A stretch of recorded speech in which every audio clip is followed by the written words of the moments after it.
Welcome back, everyone. We have Winter back, Yay! currently in the Fae, so we'll wrap that up shortly. Back. And tonight's gonna be kind of fun. One of the things I was hoping we'd finally be able to do after all this frantic going around and trying to save the world, the sense of having a little bit of downtime, as well as taking the opportunity to maybe even learn a little bit more about what the next phase of the adventure might be in regards to finally making their way out towards the Shattered Teeth and crossing through the veil. You mean we still got to do that? I know, right? So what brings our party back to Gnomeworks? Well, when they had finally entered into Thane's Reach, discovered the Heartstone that was being mined by the Gnomeworks guilds, and the giving back the stone to the Shadowed Caretaker, it created a bit of a anomaly. Without a caretaker and without the ability to no longer contain the stone in the traditional sense of the word, the team unwittingly participated in the Firegate ceremony, which allowed the Fire Titan to be released by Vaxis. This seemed to be the culmination of his entire plan. And as the Fire Titan was on its way to destroy the Obsidian Gates, the team, along with their mousefolk druid friend, Macron, gathered up their resources, descended down into Thane's Reach to solve the challenge of both sealing the gate as well as restoring the balance of what this guardian stewardship was once said to be.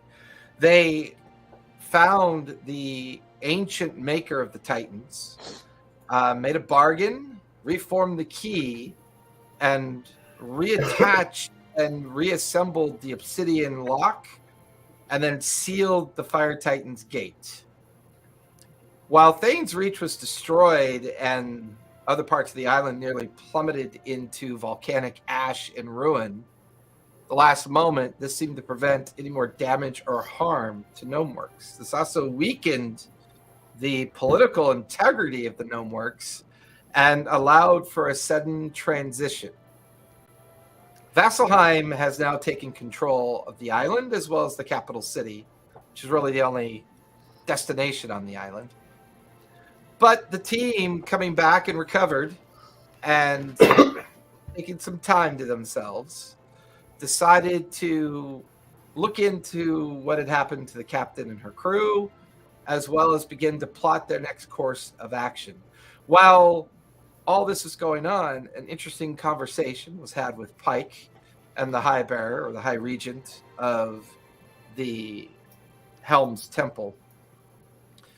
And some interesting conversation between the High Bearer and Xanath in regards to the decision that was made to not unseal the Celestial Gates. While Eartha was probably hoping she'd keep quiet about it, she did not.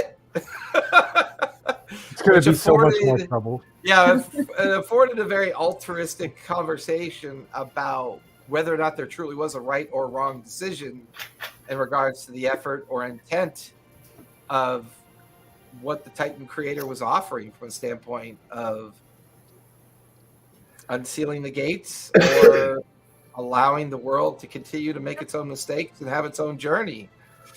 Not believing that gods are technically a physical thing became more relevant as to protect the world from itself, keep the gates firmly sealed, keep the gods as they are, and afforded the team an opportunity of rest as they've returned back to Gnomeworks. Vasselheim has taken over.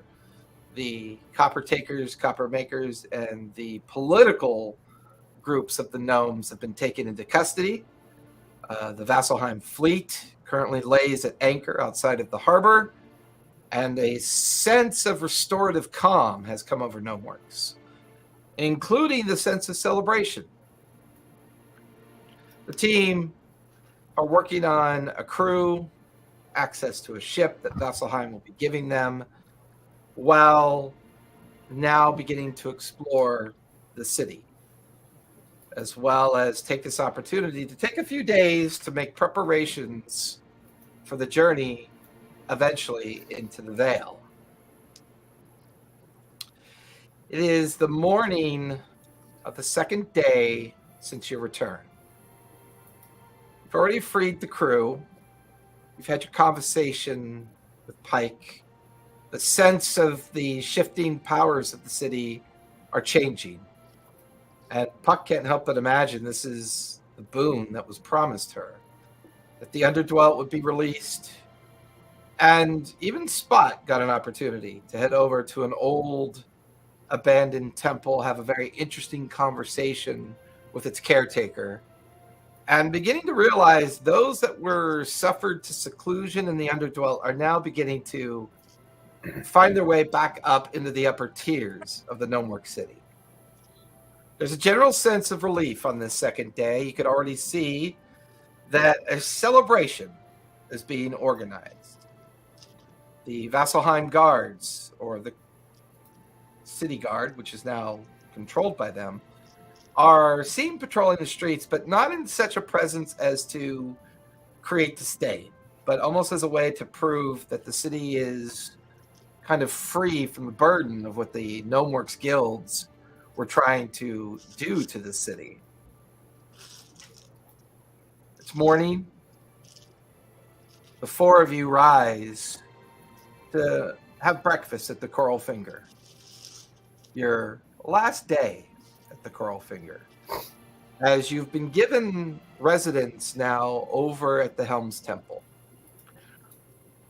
An opportunity to use the temple is not only to rest and prepare yourselves, but also as a way to maybe do some research within the local libraries that are in the temple district up in the cloud tops.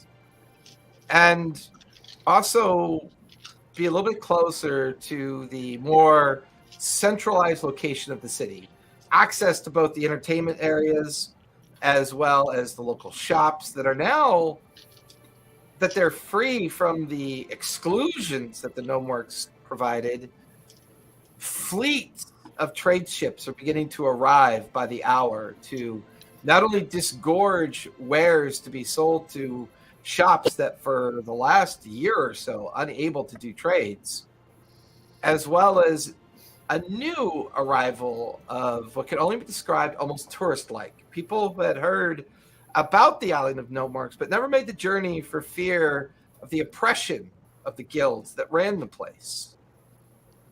But with the absence of the Dwendalian Navy, the military presence of Zorhashian navies and other kingdom navies that were here trading in illicit goods that were produced by the guilds, now it's gradually being replaced by those seeking this location as both a religious center and a trade center as well, something that it seems to have always been intended for, its main purpose. The four of you begin to gather around, staring at the fifth empty seat at the table, wondering when she might come back. Wondering when Winter would be done in the Fae and be back in time to journey with the team towards the Vale.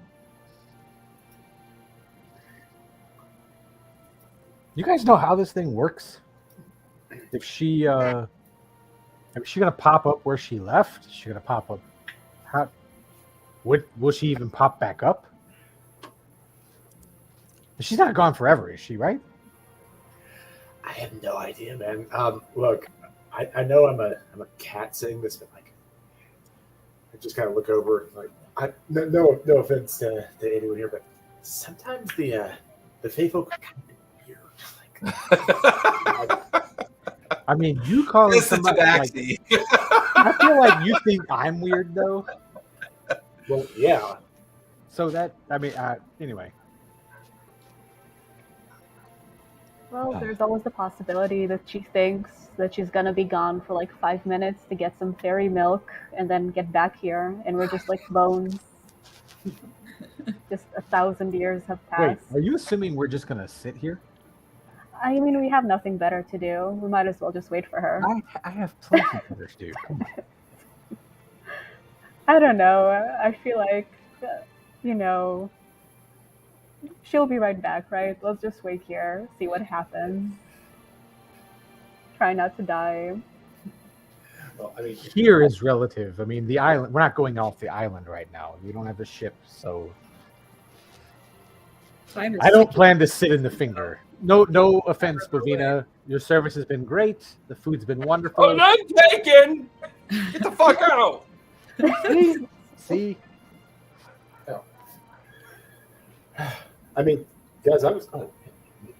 Okay, I feel like Xanath hasn't led a shenanigan in a while, so I think today is going to be Xanath's shenanigan plan. You know, shenanigans are not really my specialty. I was thinking I might go read some books. So if anyone wants to come along and do that, I think it'll be really fun. I mean, Look, I'm going to go see if I can find my tabaxi buddies from like a week ago. You want in on this? I kind of get the feeling Dan just did a Spock. I don't know if you'll find this to be fun. I am going to go get books. Would you like to come with me? Look, Xanth and books. I don't really sound like that, do I? The thing is, I'm like really afraid that if I'll go with spots to what is guaranteed to be wonderful shenanigans, we'll end up like waiting in line for the duration of this day versus like Xanath will somehow end up in like fairyland fighting alligators. I think we should split, but also I have a little bit of FOMO, so what are you looking to get done? What? What are you looking to get done? Do you have anything on the agenda before we leave? You know what? Not really. I'm just gonna be a straggler today. Okay. Let's see. Everybody pitch a shenanigan, and I'll just go with the one that sounds most fun. I'm not up to shenanigans. I mean, you heard my plan. I was going to go try to find my other tabaxi buds and try to recruit them for our crew. And I don't know. What was everyone else thinking? More tabaxi sounds like a very big mess and lots of fur. Yes. I think I'm gonna go with spots, but I hand Xanath my homing pigeon. And that's a great idea. Yeah, if something really, really ridiculous happens, I'll put it on the top of my helmet. What's that white coloration on your helmet now? It used to be silver, but now it's kind of white with a black spot in the middle. Okay, Spot, we're doing shenanigans today. We're gonna find your crew. It's gonna be wild. Cat sounds. Make him keep his clothes on this time. At least, Don't hate me because I'm beautiful or anything. That's not it. That's not it at all. It's the last time your clothes fell off. You I don't think you remember much of what happened. No, I got drunk and I made fun of you. No, it was a lot more than that. But just whatever that stuff is they drink, it will burn your skin.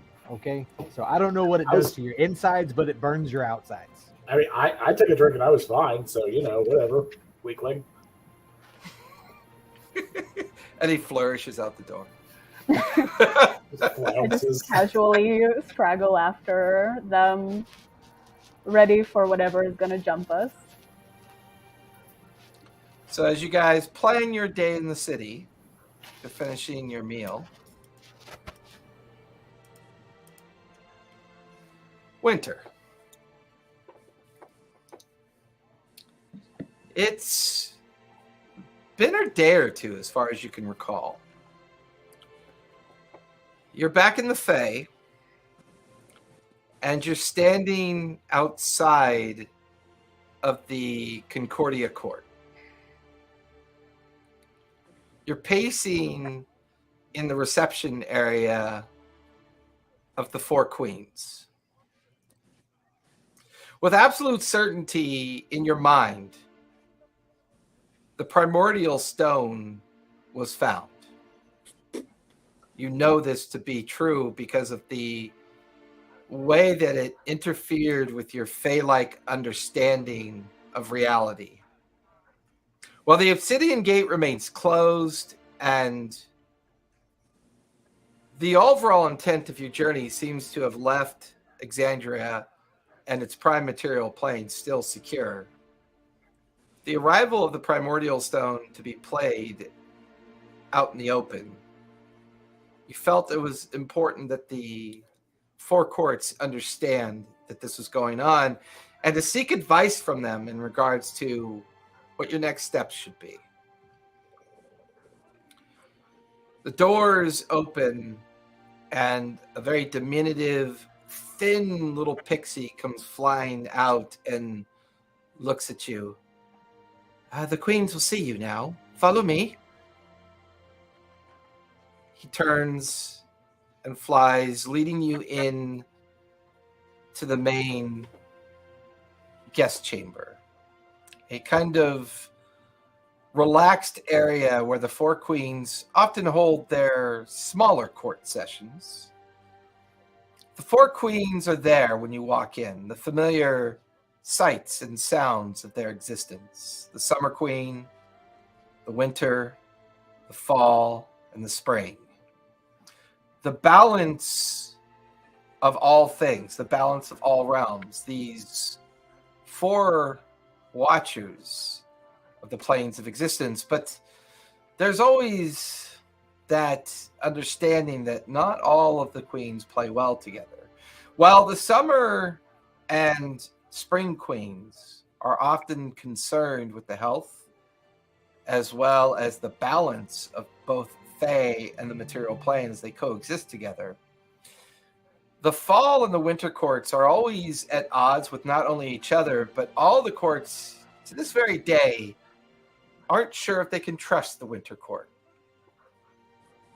And ever since that mistrust arrived, the Concordia Court was formed, a court that was designed to hold a single crown. This crown was passed from one caretaker to the next, and whoever wore this crown was the one that was given the determined ruling of a period of a year within the Fae itself. And currently, the Concordia crown is on the head of the Summer Queen. The Four Queens look at you and smile, although smiles in different ways. The Summer Queen, well, Winter, you're back. We have been briefed on your appraisals, everything that has happened there. Now that we understand that the primordial stone has been exposed, the question is, how do we secure it? How do we get our hands on it and keep it out of the hands of those that don't necessarily understand its worth, its value, or its intent or purpose? These individuals that you've teamed up with, are they trustworthy? Do they feel accountable to you? Yeah. Sorry, I didn't know if I was supposed to answer that. No, Yes. Great.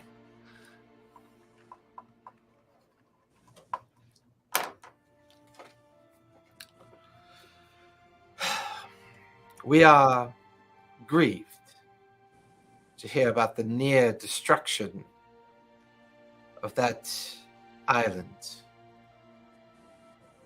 What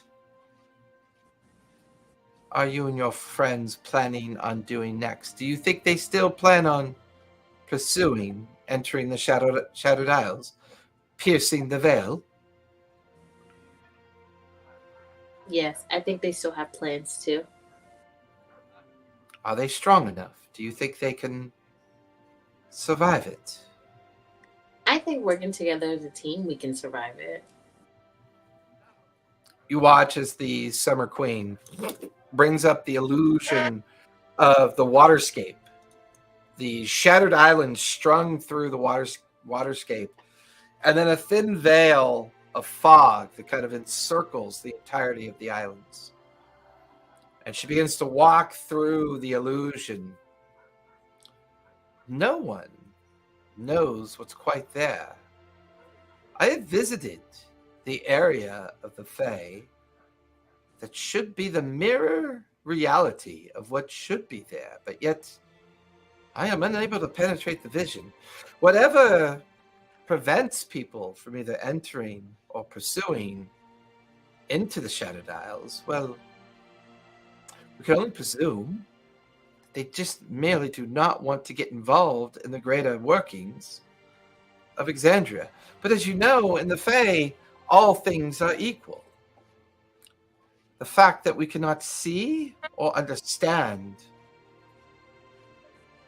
what is going on there has the entire court concerned. The Shattered Isle has always been a mystery to us. The Veil, an unknown. The Winter Queen then stands up. It's not a matter of mystery. It's a matter of understanding the threat. The Summer Queen scowls over at her companion and then looks back towards you.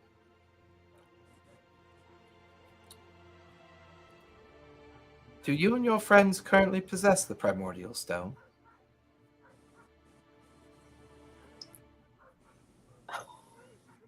I actually don't know. I think they have it. At least they think they have it.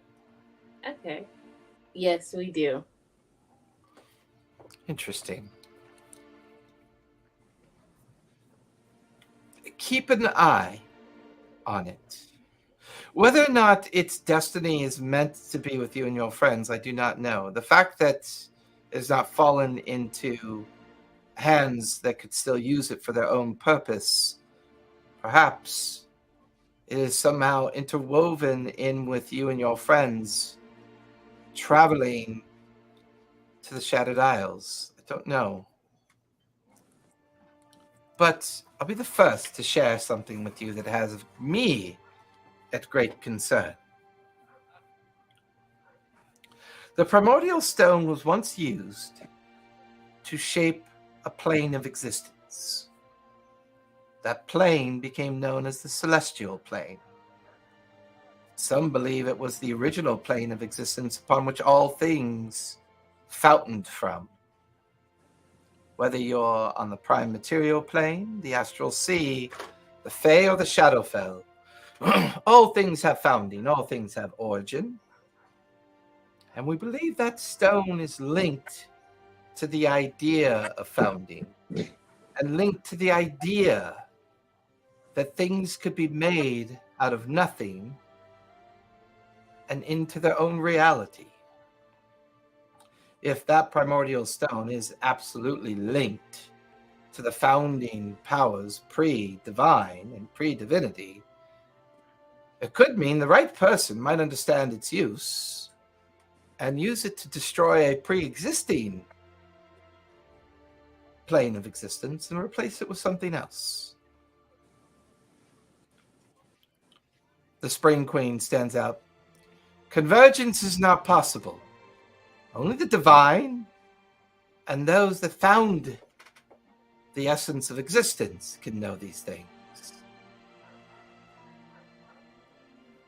The Summer Queen holds up her hand for a brief moment. I understand, sisters. I understand your hesitancy. But the fact that a fire titan was almost released into the prime material plane means somebody, somewhere, could eventually understand that the primordial stone could be used for other things. And that's where Winter's main purpose must be understood. Winter, under no circumstances can that primordial stone ever be harnessed or ever be utilized by anybody with great arcane power. If they do, it could undo the very existence of all things. It is not a predictive that we understand. It is dangerous old magic of a world that once required its existence, that may no longer need it. So be sure to keep it safe from those that would like to take it and use it for ulterior motives. But we do not want you to go away empty-handed. We have a gift for you because we feel that perhaps this might aid you and your friends in safely getting to the Shattered Isles. Well, no airship can penetrate the veil. We feel that one of the High Elf and Elendril sea vessels would be best fit for this journey. And she walks over to a small table and she picks up what looks like a glass bottle. And she brings it over to you. And inside the glass bottle, a highly detailed and intricately created elven vessel inside the glass bottle. Almost looks like the perfect replica of an Elendril high sea ship that you've only ever heard about, never really seen. When you and your friends are ready to make the journey, invoke the elven words for travel.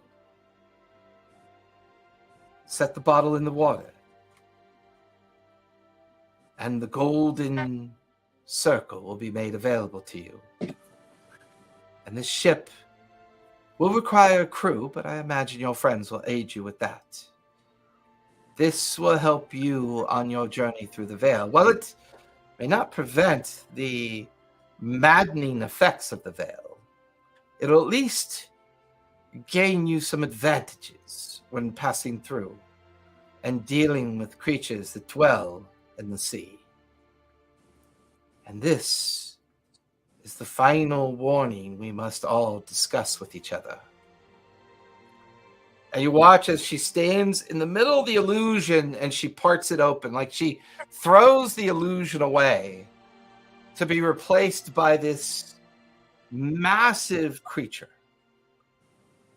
It looks like a giant squid at first. The illusion spreads amongst the room, and the other three sisters gasp in horror and awe. And the Winter Queen, how dare you sully our courtroom with this image? It is merely an illusion of something we must be honest about, sisters. And then the center mass of this huge squid-like creature, a single eye,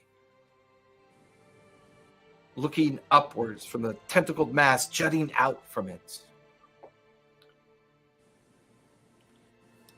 Winter, this is the entity known as Uk'otoa. We believe its lair is connected with the veil. We believe that the reason why this entity known as Uk'otoa is able to spread its misguiding and deceitful measures throughout Exandria is because it has figured out a way to incorporate the veil and the Shattered Isles as a place to hide, and then send its whispers and rumors and its words out to greater Exandria, bringing false prophet, bringing false hope, consuming those that travel and attempt to find this Uk'otoa. There is a way to defeat it, but it is not knowledge contained in our libraries. Believe the knowledge of the 4 pyramids of containment reside in Exandria somewhere. 4 oracles designed specifically to cast this creature back to where it came from, reseal it back and away from Exandria, leaving Exandria free once again to try the journey without such evil interloping into their lives. The other queens don't look convinced. The Winter Queen's brow kind of furrows, looking over at the Summer Queen. Regardless of what my dear sister thinks, the most important thing is keep the stone safe. Figure out what is going on in the Shadow Dials. It may cost you a price, Winter. It may force you to make hard decisions. Stone and the secret of the Shadow Dials are far more important than anything else that may interfere with your focus of this. The Elendil are picked for a reason. Your arcane knowledge, your understanding of how important the Fae are, your long magical age, a history of remembrance, and an understanding of how important the Fae is to the balance of the world. Do not forget this.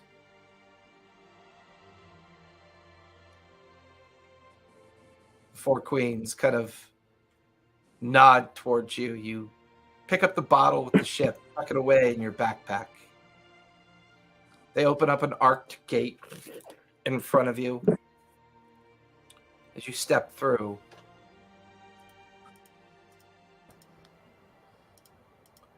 As the rest of you come out of the Coral Finger, standing in like the main entryway up into the double doors, you can see Winter is standing there as she is back. The five of you linger in front of the Coral Finger. What would you guys like to do? Winter! Huck just like jumps on her.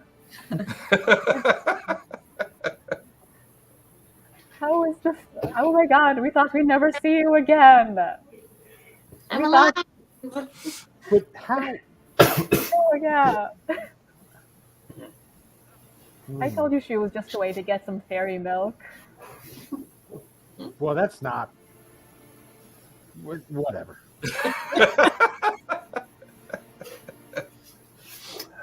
Just gotta lope up and do that, cat thing where just rub my face all over people I like. Just like, oh, good to see you.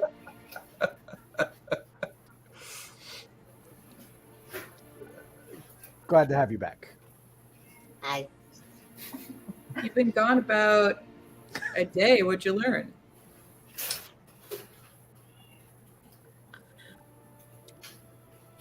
Wait, pause. Am I allowed to say anything? I mean, I leave that up to you. I mean, the court seemed mixed on that. Like, you get the vibe that while you're going to have to share at some point the vessel that they sent back with you, you're not entirely sure if you're ready to share all the other information. Like, especially after the Winter Queen kind of warned you about the idea of sacrifice versus the importance of the stone, that has you reluctant a bit.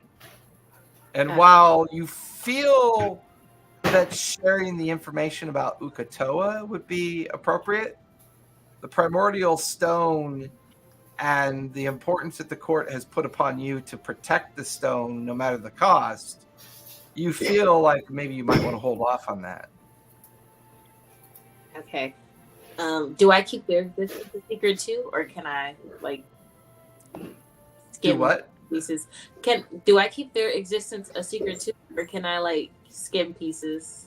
Oh yeah, I mean, you would know that it's not good form to talk about the court. That normally, from your perspective, you're gonna have to use a way of saying, "Hey, I was in the Fae and did a little research, and this is what I found out."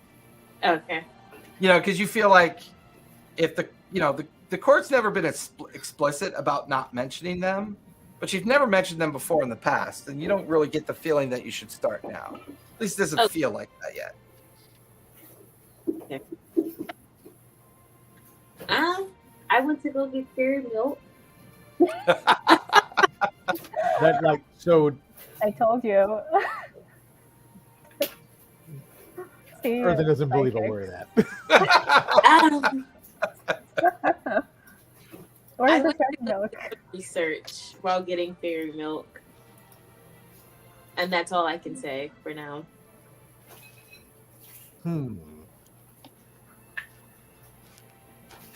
Well, great. It's like, cool. Want to go shopping? Yeah, shopping. Oh, I've got other things to do, but something's going on here. What? I don't by the know. way, who does have the primordial stuff? The one we gave to what's his face? Yeah, Yeah, what's his face has it. yeah, Oh, Yeah, the one we gave to Erebos. yeah. Erebos, the Shadow Guardian. Uh-huh. Okay. At least he has Guardian in his name. He's not the Shadow Destroyer. He's the Shadow Yeah. Guardian. Vernacular and D&D No, he don't did always abandon go his together. post immediately when he got his phone, but I mean, he was also being heavily influenced for God knows how long by creepy worm things. this is true. We can't forget about the creepy worm things. Well, I need to go find Ribbles. Assuming he's up here somewhere. I think I talked to someone yesterday. They said he's kind of with the rest of the Vasselheim, not guard, but the heads who are kind of taking control down here. The elites. Yeah, the elites, those guys. But yeah, so I'm gonna go track down Ribbles for sure. I got a couple of personal things I want to look into. Should we be meeting at Helms at the temple sometime?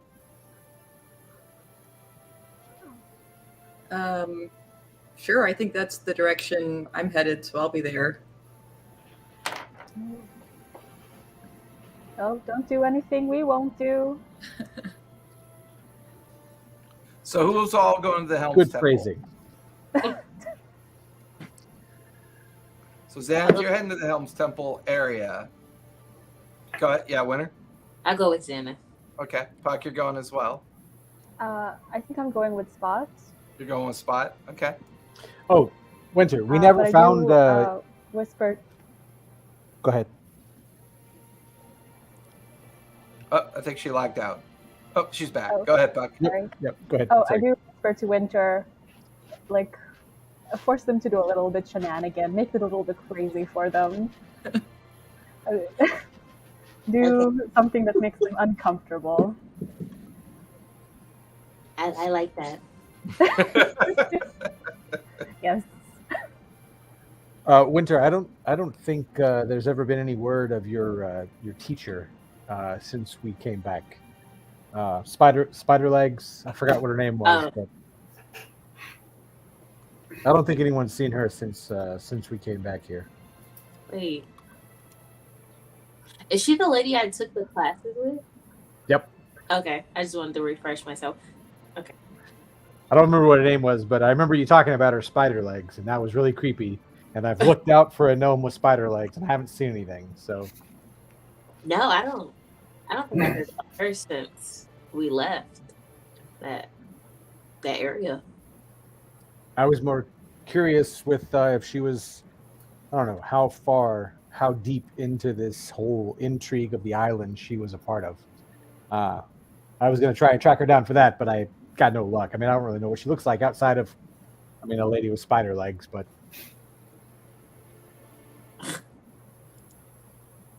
She kind of wouldn't say. She was very secretive. She just told me to collect the items and she tried to get me in, but that obviously didn't go to plan. Maybe we'll go track her down later. For now, I'm gonna go find Ribbles.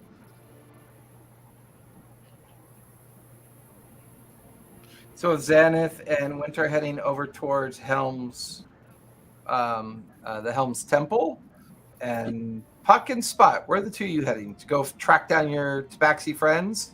Well, first I want to peek in and just kind of talk to Bovina, because my last conversation was she was expecting them back there last night, which I'm assuming didn't happen.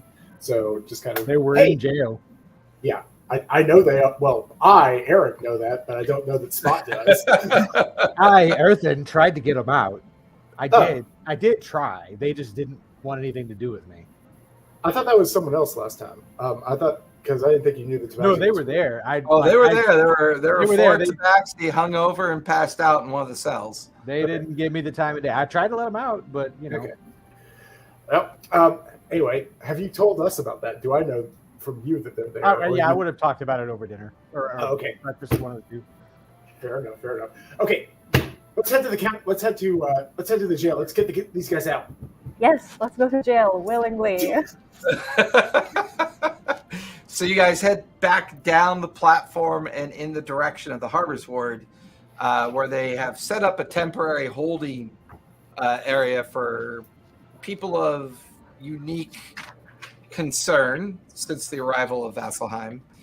While Winter and Xanath travel in the direction of Helm's Temple Regent, and taking the bridge up and over, and then it takes you up into the tree area where the huge, always kind of creepy walking by that huge statue of the uncanny likeness of Xanath. But the air over here feels a little less restrictive. There's no sign of the traditional Gnomeworks guards that would be here. The academy off to your right, the library off to your left, and then, of course, the main temple where a lot of the activity kind of comes and goes. The scribes kind of breaking themselves up between both academy and library, either in study or preparing for other activities that have anything and everything to do with the study of Helm. We'll say at some point, as you're standing there, one of the local scribes recognizes you, Xanath. It goes by the name of Tina, and she comes over, a young student, maybe 15, 16 years old. Remembered seeing you come in and talk to the High Bearer. Oh, hi. Hi.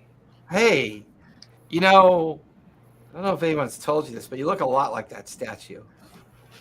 Yeah, and I've been told the statue is really creepy.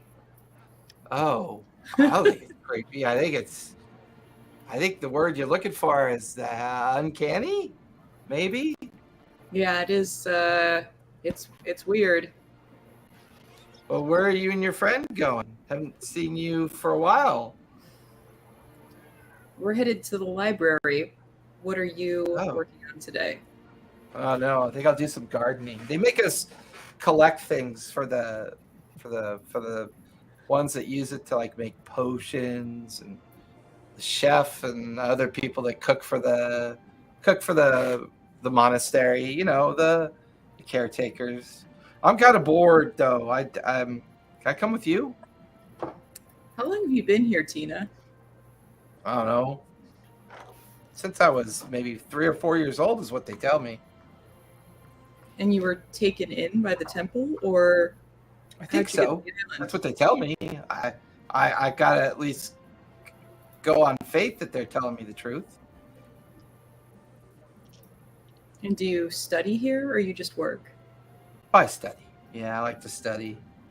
I mostly like to copy books. It's like my thing. I love copying books. What for? Oh, that's how they preserve them. We make copies, and we make copies and put them in the vaults, and then some of them we send to some of the other temples that need them. I got to work on a batch recently that went to Nicodranus. That was kind of cool. What kind of books did you send? Oh, a lot of like Stormlord disciple books and some books about Helm. I even did a copy of a book about the Dawnfather.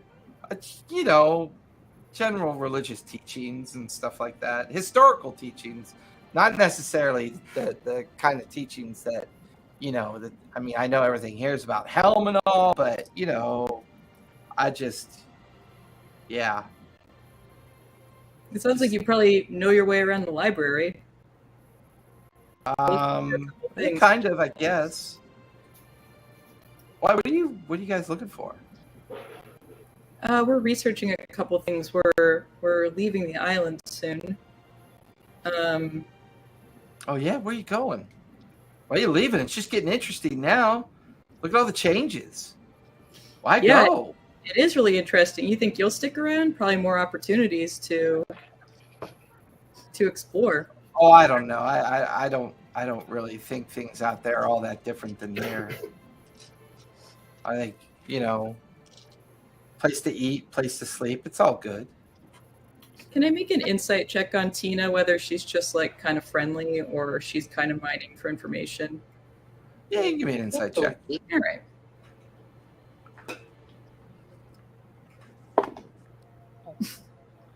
That's a 13. Okay. That trusts everybody. Winter, did you say something because you lagged out for a second? I say yeah, because she sounded kind of weird. I don't know. Something about the vibes. 13. I mean, she's easy enough to read as far as you can tell. She's just kind of got that teenage angst. Mm-hmm. She seems just that typical inquisitive kind of youth.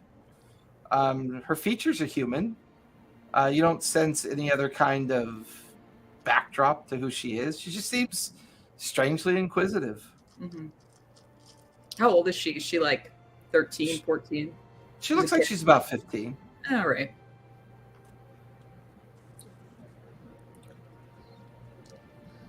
Did Winter, were you gonna roll an insight check, or you just? Can I? Yeah, if you want. Oh, yeah, okay. I don't know if I was allowed to. Oh, you're allowed to do everything. I just can't guarantee the result. Okay.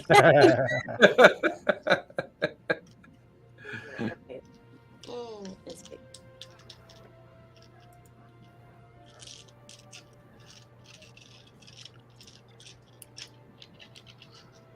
Well, it was a 14.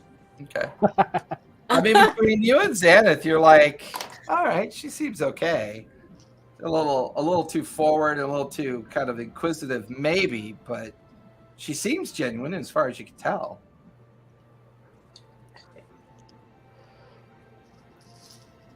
Well, Tina, good luck with your gardening. Hey, thanks. We'll stick around. I was just curious, where are you guys going?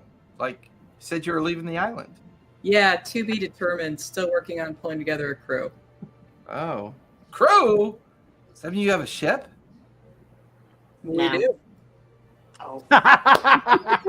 What? I'll turn and look at it. She like looks at the two. So, do you or do you not have a ship? Do we have a ship? We have a ship. I took a nap during this meeting, so I'm about 2 paces behind. Excuse me.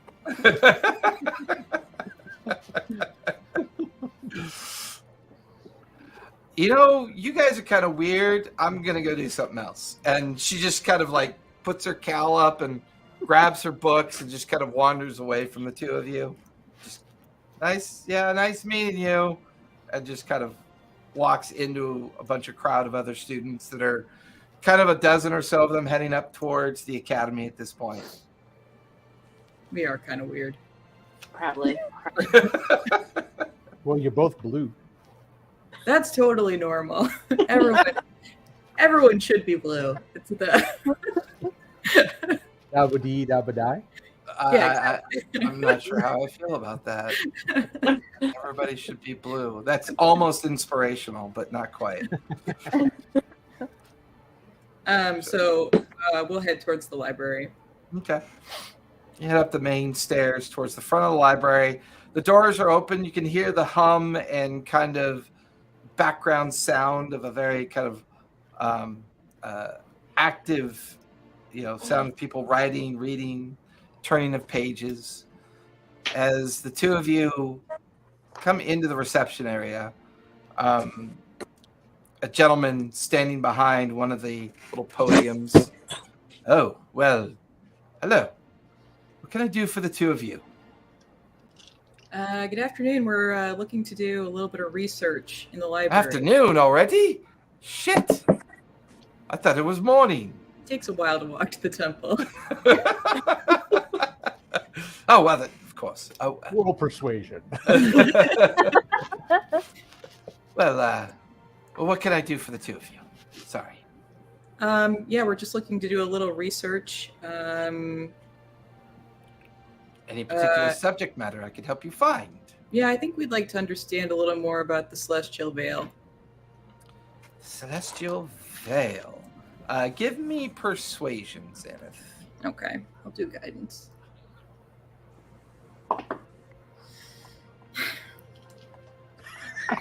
It's just not a good day for me. 12. 12? Almost as bad as my last group's rolls. I had one player last session rolled like 6 7s in a row. Oh no. Needs to go play the slots. That's what we were saying. Head to Vegas. He looks at you and goes, the Celestial Veil. Any particular focus within? That's a broad spectrum of readings that we would have access to. Establishment of the Veil. Oh, origins and history, perhaps. Mm-hmm. Yes. Go up to the third veranda over there. Go to History's Origins and Understanding of Religious Orders. And I believe there's a whole section on, not necessarily the Celestial Veil, but the celestial history and the idea of the celestial planes of existence, all things related to celestial, stuff like that. It's relatively well organized under religious histories as well. I guess one more question. Do you have books or documents here about vampires or vampires' familiars? He looks. Well, that's quite a very specific subject matter. Is it something of personal concern? Do you need to know? Well, I mean, we don't get too many requests for that type of subject matter. It's kind of not something you discuss in the open. Maybe with a priest or priestess or someone who can be a little bit more, on the down low in those regards. That's a heavy subject. Is it just general understanding, or are you looking for specific information regarding these creatures? I think we would like to understand how a familiar is created and how it's bonded to a vampire. The only area I think that you might find inquiry for that is down below in the basement level. We have an occult section that talks about things like that. It's not very well organized, and the poor man that's responsible for maintaining it is a bit of an eccentric. We do that on purpose. Perhaps he can be of assistance. He goes by the name of Bevel. Appreciate it. Yes. Well, I would be cautious when you seek information about such people. The peers of the community are accepted to a certain extent. Their own origins a mystery to some of us, and sometimes it garners the wrong attention. Now, with the gnome organization's gone, I think things are a little bit safer to have conversations about. But if Bevel doesn't know it, then it's probably not here. All right, well, we'll take a look. So do you guys want to go to the third level veranda or to the basement first? Where are you going? I guess up first and then down. Okay. With that, Puck and Spot. You get down to the harbor ward, and it's not too difficult to find the new holding cells that are being kind of maintained as they try to sort out who's who. And you're watching like a whole string of gnomes being taken like over to the platform to be taken up and probably dealt with within, you know, the new organization that's trying to kind of like get Gnomeworks back under control. But it leads the two of you to a guard standing in front of a door. What in the fuck do you two want? I think there's some tabaxis being held here, probably for if I had to guess, probably drunk and disorderly. That's my guess. We just want to see if we can either bail them out or like give them some community service on our boat, or you know, just release them to our custody, basically. I have no idea what you're talking about. No one here. You sure you don't have any cat people? Not that I've been told. Because I've been like, the guy's, you know, he's a square. He's kind of a loser, but he told me that he saw 4, you know, hungover tabaxi here yesterday. Yeah, I wouldn't know anything about that, mate. Just sigh heavily. I just want to say something in Thieves' Kit to see if he responds. No response. Just kind of eyeing you with like a strange look of, well, you can give me an insight check. All right.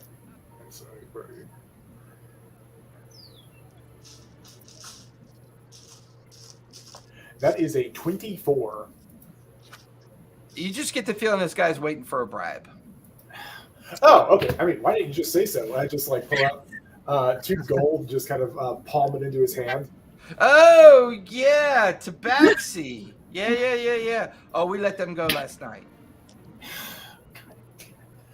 All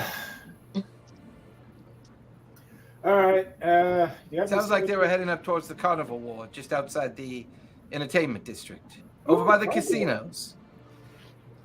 Hell yeah. Okay. Cool. Okay. Thanks, bud. Thanks. I think you could probably find them over at the Red Eye. Oh, okay. Thank you. Good head off. Where is the Red Eye? I don't think I've been there yet. So, as far as you know, he'll take you 2 gold and then give you directions. Well, take the main platform back up to the city level, go through the entertainment district, and on the opposite side, you'll see a casino called the Red Eye. It's a tavern in casino, kind of gambling den. Lots of drinking, debauchery, just perfect for tabaxi. Some of their favorite things, I think. Not sure how to take that, but thanks again. All right, I'm just going to kind of move to leave.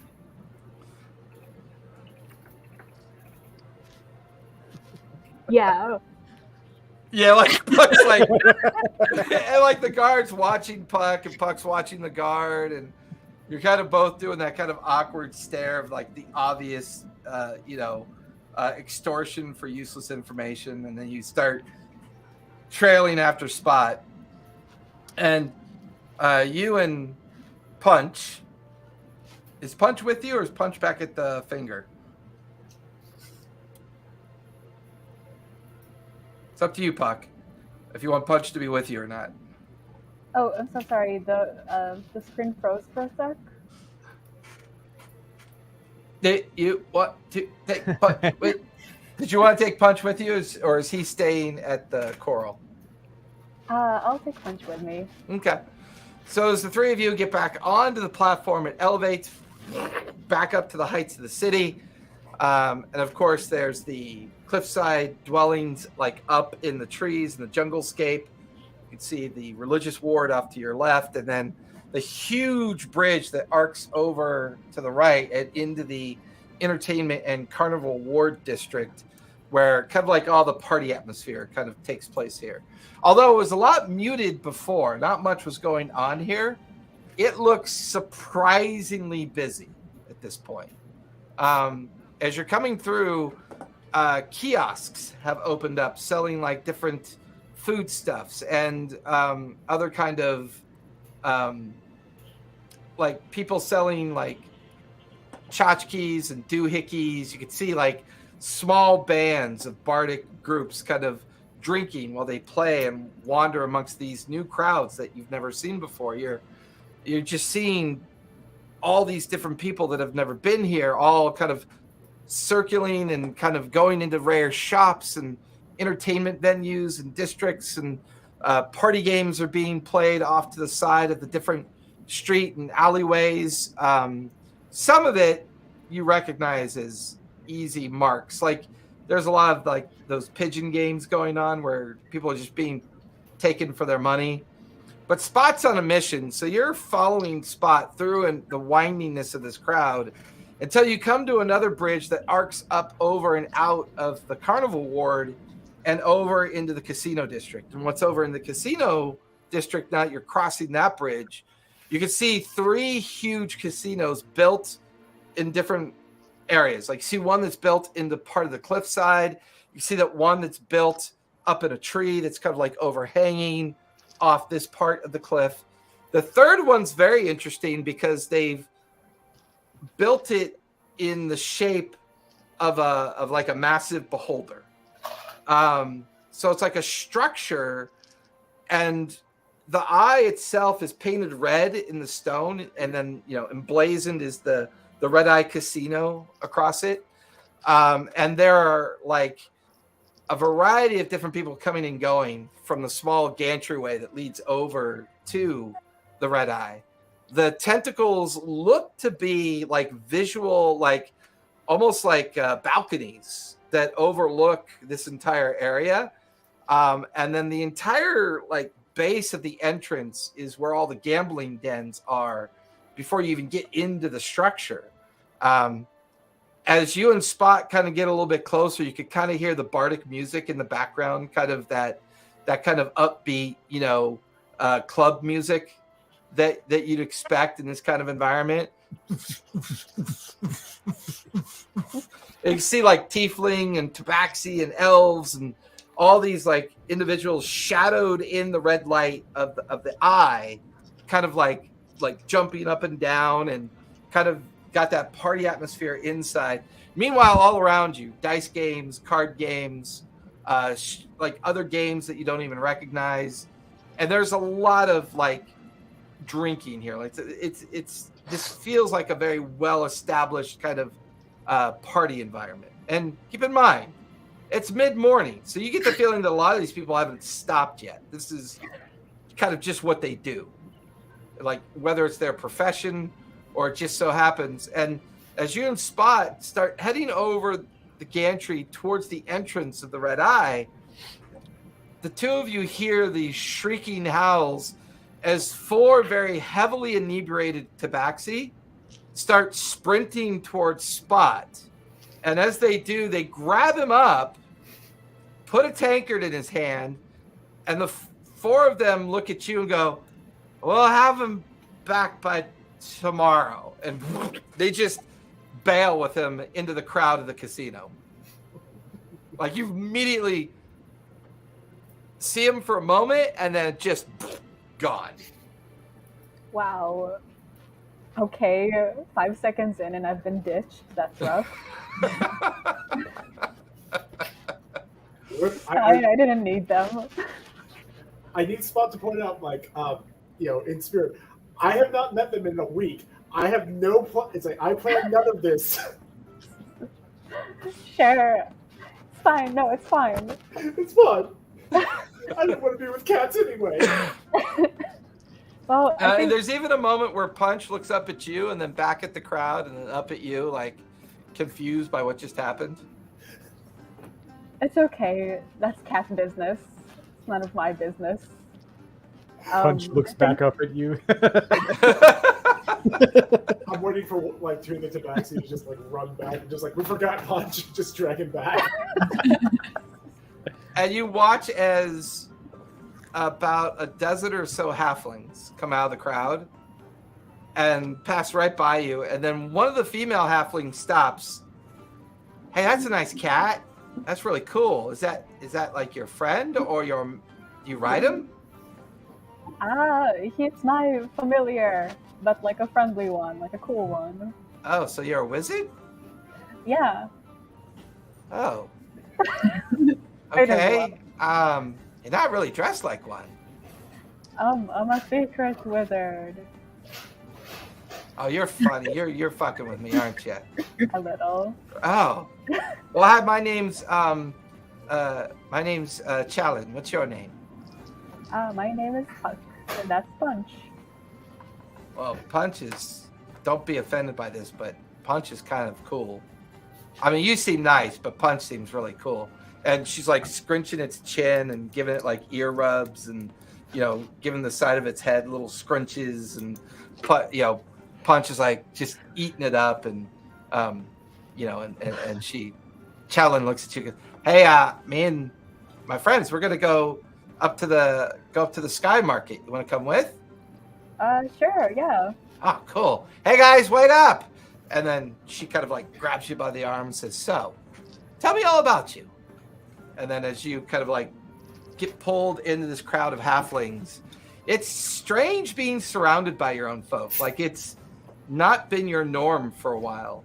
And some of them are drunk, some of them flush with new earnings, and you kind of with Punch loping alongside you, and some of the other halflings kind of coming over to Punch and like, giving him treats or scrunching his ears and kind of, your cat's really cool. And then, people kind of giving you compliments, and as you find yourself kind of winding back through the carnival district and up through a series of walkways that take you up into the Sky Market, which is a rowdy crowd of hawkers and wares and people kind of all fashion of merchants and mercantilism that you've ever seen before. You don't even remember if this place was ever open before, but it is flush with all these variety of exotic people and goods and just it makes you remember when you were back in the underdwelling of the Thane's Reach location, and you remember having that conversation, although it seems more dreamlike than real now, when you wished for Gnomeworks to be set free, to be inclusive, to allow the underdwelt access to the upper tiers and that sense of parity, getting having people be a part of all this, and you're kind of just overwhelmed by the normalcy here, this vibrant kind of rich environment of people sharing and being involved with each other and goods being hawked all around you. Earthen, where are you heading off to? You're looking for Gribbles? Yeah, I'm trying to run down Gribbles. And what was your last known location? Up in the he's elite. with the elites. With the ruling ruling people, class. The governing folks. Yeah.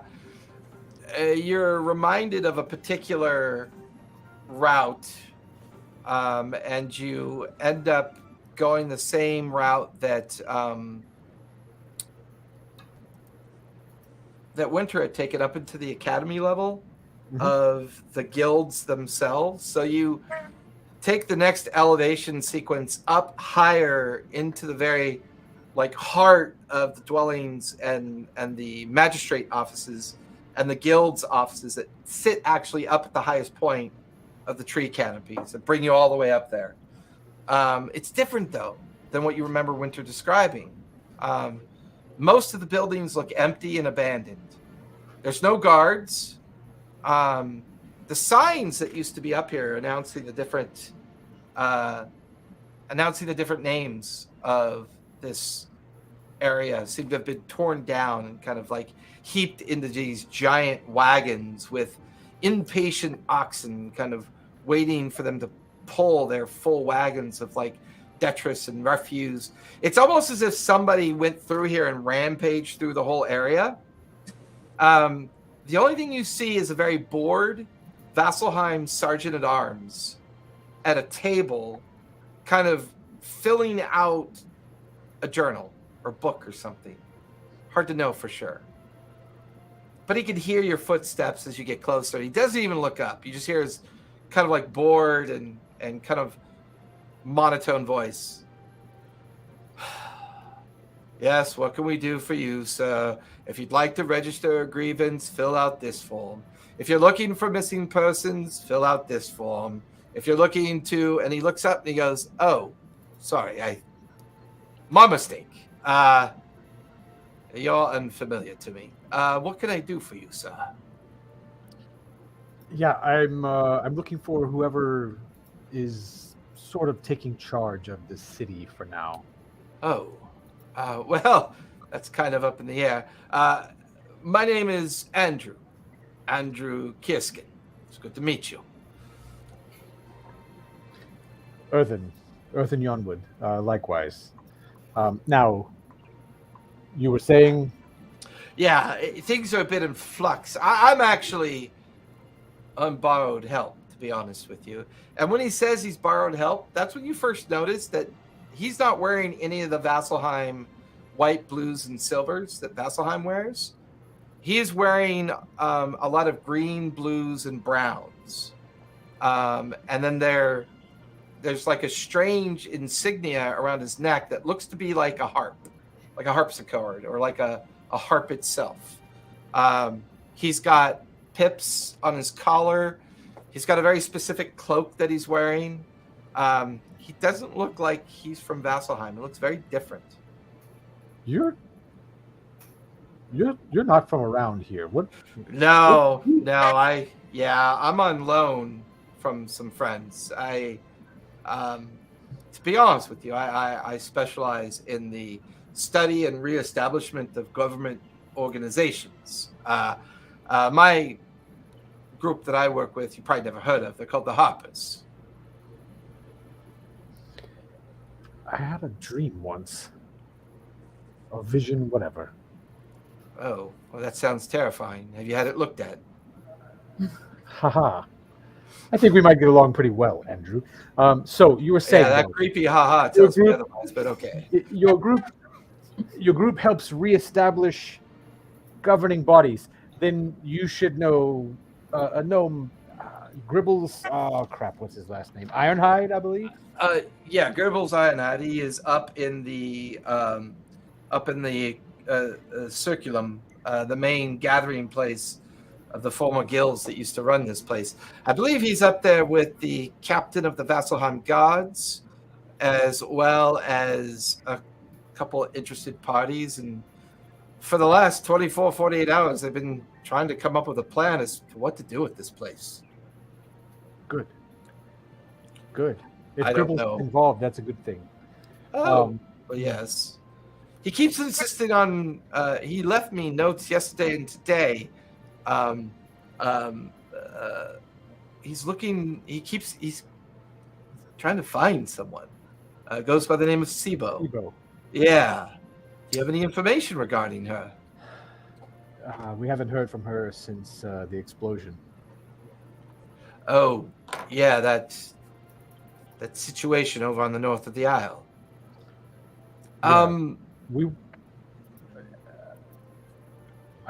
Just point me to Gribbles. I may have some information he could use. I'll do you one better. I'll take you there myself. Great. Kind of starts walking with you along one of the many different bridge pathways that kind of crisscross up into the magistrate structures and the guild structures that are at the highest point. And you begin to realize this compound is where no one could get access to before. This was all very much sequestered and cut off from all the others. Can I take a better look at what he's clothed in? I mean, I saw the colors and the insignia, but not like. Yeah, I mean, he's very much dressed like a ranger, almost. He reminds you of the way that his mannerisms and the way he holds himself reminds you of the way Puck is, like her kind of ranger-like affinity. Very similar. This is going to sound like an odd question while we're walking, just to make conversation, but you don't have any pets, do you? Well, not with me. On my ship, yes, but not in my cabin's quarters, yes. My lynx that I keep. What? Oh, rangers and cats. Okay. Well, it's kind of part of what we do. You know, we have an affinity for pets. It's in our nature. Yeah, sure. Yeah. Okay. I sense a Dwendalian accent when you speak. Unfortunately, that's not on purpose. Oh, is there a reason why that's unfortunate then? It's a long story. We But have a long walk. Well, when I was young, I was in a small village at the outskirts of the Empire. We were okay. We thought we were safe. We didn't think anyone was going to mess with us in the woods there. But you know how empires do; they grow. And as they grew, I was no more than 4 or 5, and my village was absorbed into the Empire, and I was sent off to the capital.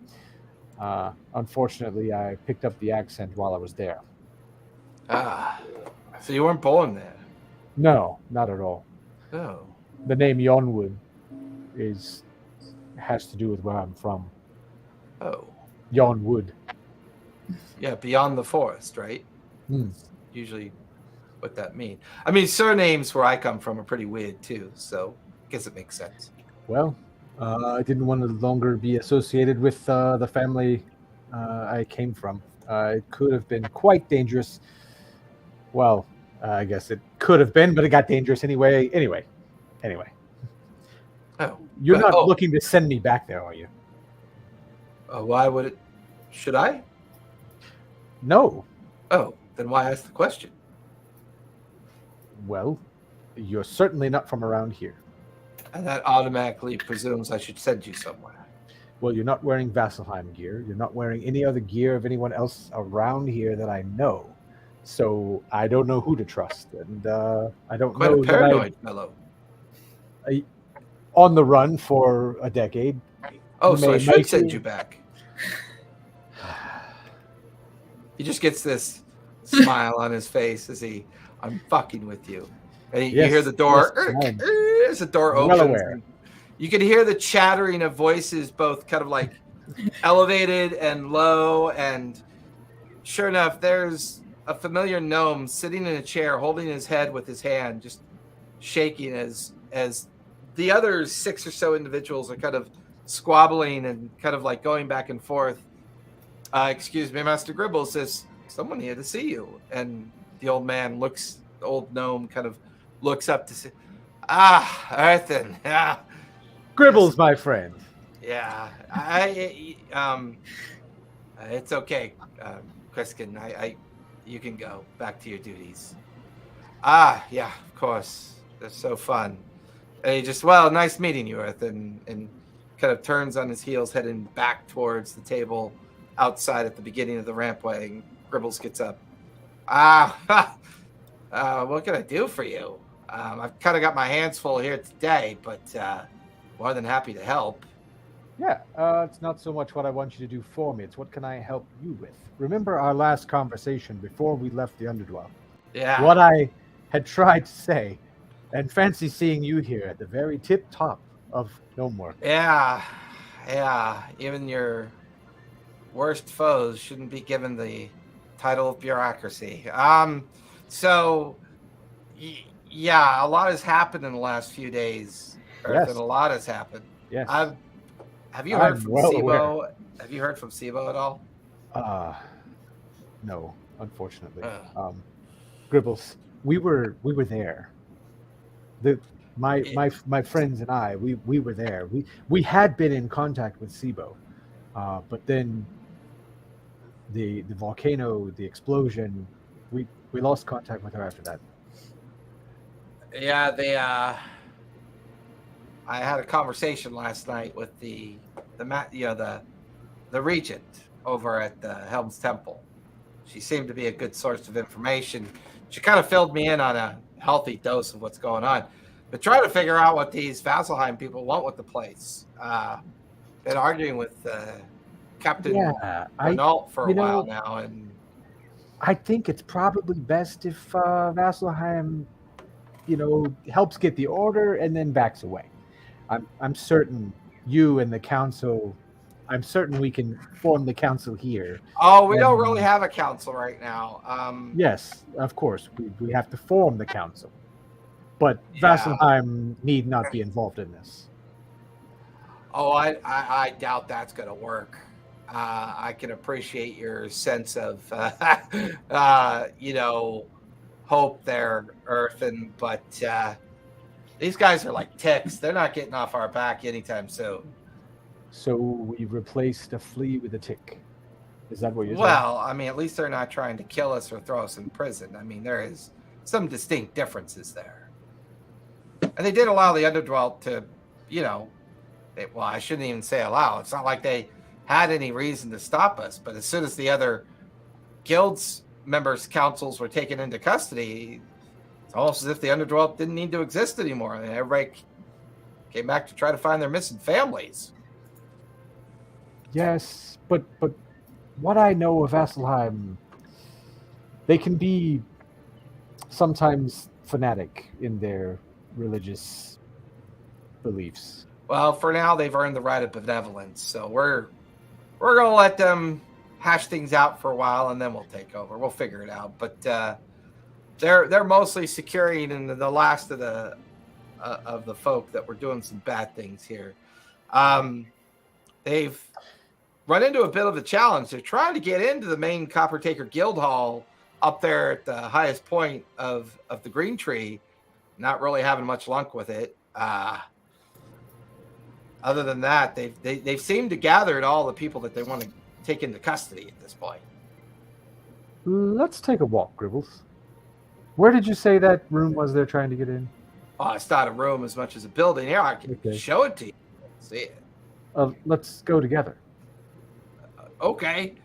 He kind of like gets out his cane and starts kind of, you can hear the click of the cane as he starts walking you towards some of the rampways that seem to lead up to the highest vantage point. And like 15 minutes later, the two of you are standing in front of this wooden structure with no windows, just like a single door. And above it, it's got the Copper Taker's insignia above the door. This is their vault here. It's the only room we can't seem to get into. How are they trying to get in? Through the door. That's all? It's got an arcane lock on it. They haven't been able to figure out how to dispel it. Every time they try to use their special abilities to like move through the wall or come up from underneath or go, magic doesn't seem to work on this thing. I'm going to pull out the sword and kind of hold the sword in front of me, blade down, so I'm not looking, threatening. Like I'm going to threaten, yeah. And I want to cast the legend lore towards the lock, towards the door, and see if I can't perhaps find access to something special there. All right, let's take our 5-minute break, and when we get back, we'll do the second half.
What is that?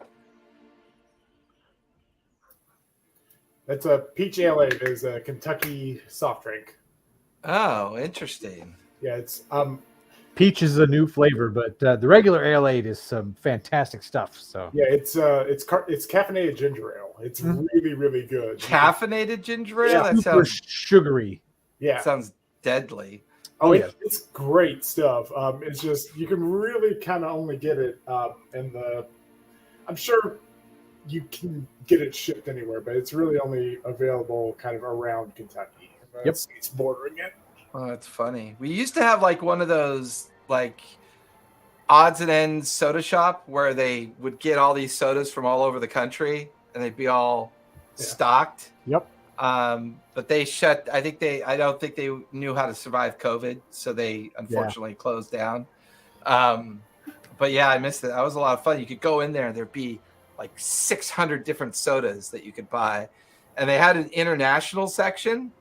So there was like 2 like cubbies of like European soda and Middle Eastern, North African, and South American sodas. That was kind of interesting. I'm not a huge fan of sweet, so I struggled to find any that I liked, but boy, it was fun shopping in that place. Ale is, I mean, yeah, it's super sweet, but man, it's good. It looks like it's just crush. They have a couple of flavors those are actually fairly recent. They had standard ginger ale for a while. They had diet ginger ale. It's only the last couple of years they've started doing. I think cherry was the first, which I've not had. They did mandarin orange for a while, which honestly it just tastes like Fanta. I was gonna say it probably just tastes like Fanta. Yeah, and I've not had their peach, but the peach is really good. Yeah, it's still got a little bit of gingerness to it.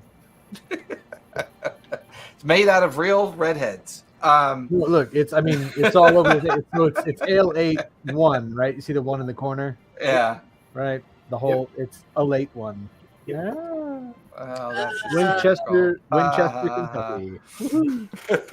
There's a place that just opened up near me. I haven't been yet, but it's like a bunch of snacks with weird flavors is basically the theme. I wonder if they'll have that or not. It would be nice. Well, we're trying like ginger ale, but yeah. So Xanath, as you and Winter make your way up to the 3rd floor veranda of the interior of the library, it's kind of got that typical feel. There's like 3 or 4 tables together and then surrounded by like a whole section of books and parchments and stacks of stuff. It's not well organized, but it's organized. It's kind of got that feel that they've just kind of stacked things and organized things in such a way as to get access to them.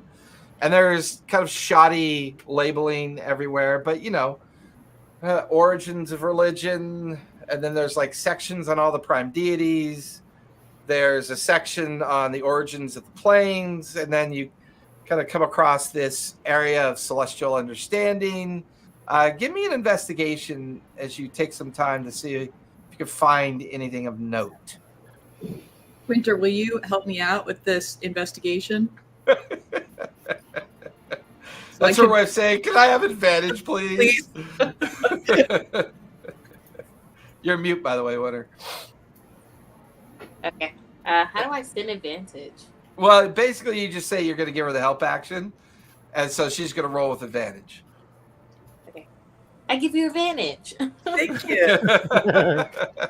It's advantageous. Ooh, a nat 20. So for 21. Thank you. 21. As the two of you start scouring the bookshelves, hoping to find anything, Winter finds 2 books that she hands to you. One is The Understanding of the Celestial Orders, and another one is The Astral Sea and Celestial Coexistence. Mm-hmm. You come across a book called The Origins of Exandria, as well as another book that's titled The Understanding of Celestial Realities. And these are all very kind of text-like written books. Like they're very dry and kind of procedurally written. And they talk about for the most part, the combined nature of these 4 books talk about the celestial plane as a place that can be traveled to. Although it requires a great deal of magic and understanding of powerful magics to get there. Could you get there with like a plane shift, or you need something more than that? It feels like the way they're talking about it, you need something more than that. Like, because plane shift and some of these other spells are required that you have something of familiar origin from these places, there's very few to no known relics or items that have ever been brought in from the celestial plane. So if you don't have a relatable item, you can't travel to it. So it's been kind of one of those places that people are constantly trying to find items or objects to travel there. So almost all of the writing is about the impossibility of going there, although greater arcane academia believes that it is possible to go there. It's just a matter of finding relics that could be linked to the celestial plane. And it's mostly what you find in regards to the books that you spend the next hour kind of reading and rifling through, with you and Winter sitting at the table kind of looking at these books. It feels like it's the idea of traveling to the celestial plane has gradually become more myth than reality for the most part, because there's no documentation, there's no evidence, there's no historical text of anybody traveling to the celestial plane within the last couple centuries or so. Do the books include, like, is there sort of a tone or valence to them? Are they like dire warnings about trying to travel to the celestial? They're very dry and kind of academic. Okay. Yeah. So we need, well, a person who is trying to travel to the celestial plane would need a relic from that place. I don't know what that would be. Does that ring any bells for you, Winter? Ooh. You I give me a history check. See Okay. if you can remember anything related to it.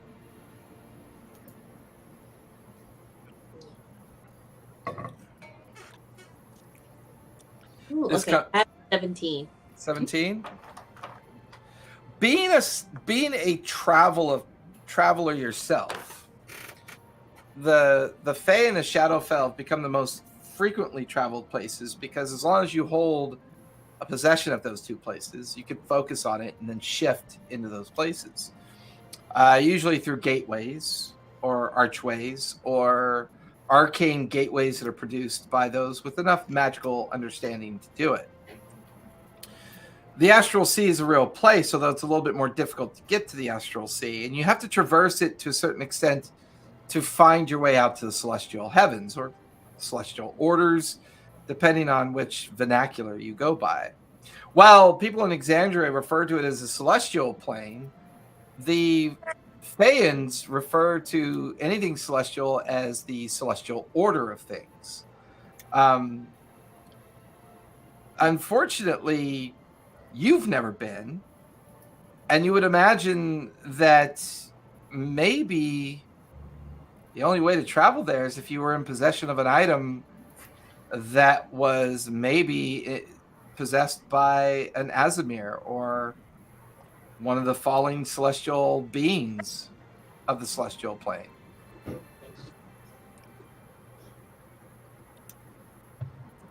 I'll say Winter kind of gives you all that information, Xanth, as far as her historical understanding of it's concerned. So we actually met a fallen Azimar, and he offered us that stone, I guess, to open the gate, or he offered us something to open the gate. So that makes sense.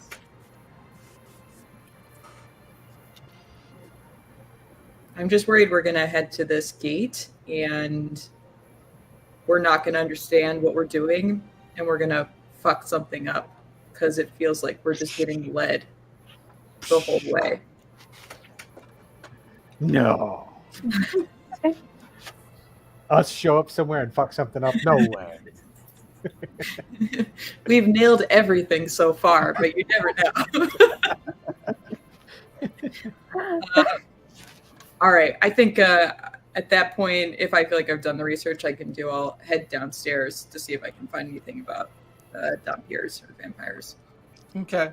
So as the two of you head down into the basement section, go ahead and give me an investigation check as you begin to comb through the area. No sign of a caretaker. Just it's like you come all the way down, and then you go down into like a very dark depth kind of dank section of the library, and it's all cobwebby and dusty, and there's like a half-eaten plate of food on a table, and a little sign that says back in 15 minutes, and the two of you kind of start scouring the shelves to see if there's anything here. Okay.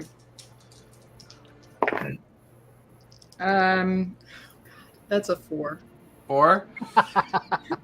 I saw that Winter rolled separately, so I didn't roll with advantage, but I mean, being down here, you're coming across books that are either languages that you don't recognize, written in text and in ways that you don't understand.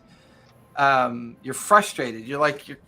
None of these things make sense. And the one book you pick up is like covered in like a dense kind of liquid ink that almost won't come off your fingers as you kind of rub it off and try to get it off of you. And some of the books you're almost afraid to ask what they're made of. Like the texture of the covers and the texture of the pages are kind of creepy at best. And everything down here just gives you bad vibes. And you just kind of hear this voice behind you as you're kind of lost in looking around in the space. Hey, you're supposed to check in when you're coming into my section. You both turn and look, see this very stooped over elderly man wearing what might be cloistered kind of robes of the library. Is there something I can help the two of you find?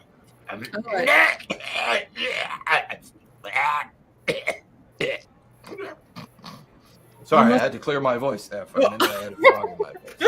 Is there anything I can help you two find? You seem lost. You must be Bevel, sir. Yes. Yeah, we would appreciate your help. We're looking to do some research, but don't totally understand the organizational structure here. We're looking to do a little research on Dompiers or vampires and their familiars. Oh, that's easy enough. Give me a moment. You watch as the illusion drops. And as the illusion drops, it's just like normal racks and shelves of books. Oh, what? You just don't leave this stuff out for anyone to look at. I mean, crying out loud. Vampirism is kind of a taboo subject. You can't be too careful.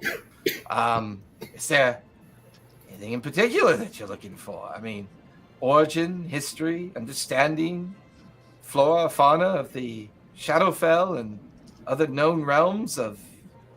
We have extensive workings on a place called Ravenloft. We even have extensive workings on a place called Monrovia, as well as some historical documents related to the first of vampires. We have encountered a man. You may be familiar with him. We believe to be a vampire. He seems to have created a number of familiars. We're trying to understand. Familiar creation. We do have documents and books on that as well. Very, very difficult subject matter to understand. Kind of creepy, if you ask me, but I guess that's my business, the occult and the creepiness section. Give me a moment. And he starts walking through and pulls a book off, and no, not that one. Pulls like this one, and eventually comes back with 7 different books and sets them on a nearby dusty table and sets them down. Big old puff of dust comes off the table. Well, these should do you nicely. Keep you busy for a while.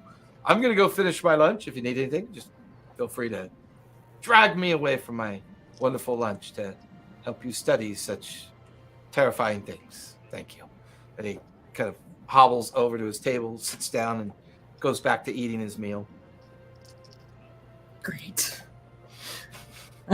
Well, I will. This place is so cringe. I will dig in and see what I can find. Yeah, you and Winter begin to open up books and kind of dive into the sense of the books.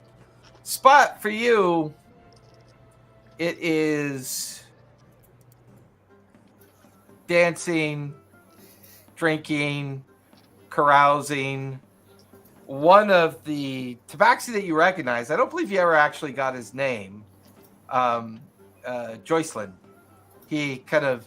He's had his arm around your shoulders this whole time as you guys have been gambling, drinking, and talking about all the things that have been going on over the course of the last 2 days. And the tabaxi looks at you and goes, so do you have any idea what's been going on here? Have you seen everything that's been going on? This place is so much better now. They let you do whatever you want. I mean, there's a place attached to the other room where you can get high if you want. You want to go do that? That'd be fun. Here, have some more of this. And he hands you the tankard. God, I hate you. Just using my passive wisdom, can I maybe tell what's in the tankard? It's what you had before. You The think? death punch. Yeah, it smells like hardcore moonshine with a hint of sugar. I just kind of look at it and it's like, Come on, fine. celebrating. All right, Come on, I come got on, it. come on, come on. He starts sloshing the tankard everywhere, and shit. Let me go get you some more. And he kind of staggers towards the bar. You see this weird look on the bartender. This dwarf kind of like looks at the tabaxi, and you just hear the dwarf go, "Are you sure you want more of that fucking shite?" And he pours it out for the tabaxi, and it leaves like a smoke trail as he picks it up and starts walking it back towards you. Come on. Can I catch the bartender's eye while he's pouring? Yeah, he looks terrified for your life. He goes, "You don't want me to come over there and kill you? That's what this means. Don't let this. I'm sorry, I don't understand. You tabaxis do strange shit. What is this? What are you meaning with this?" I'll get you later. Anyway, so I'll take the flagon from him and okay, all right, and I just down the whole thing. Give me a con save. And while you're giving me a con save, I'm going to restart my camera. It's doing something funky.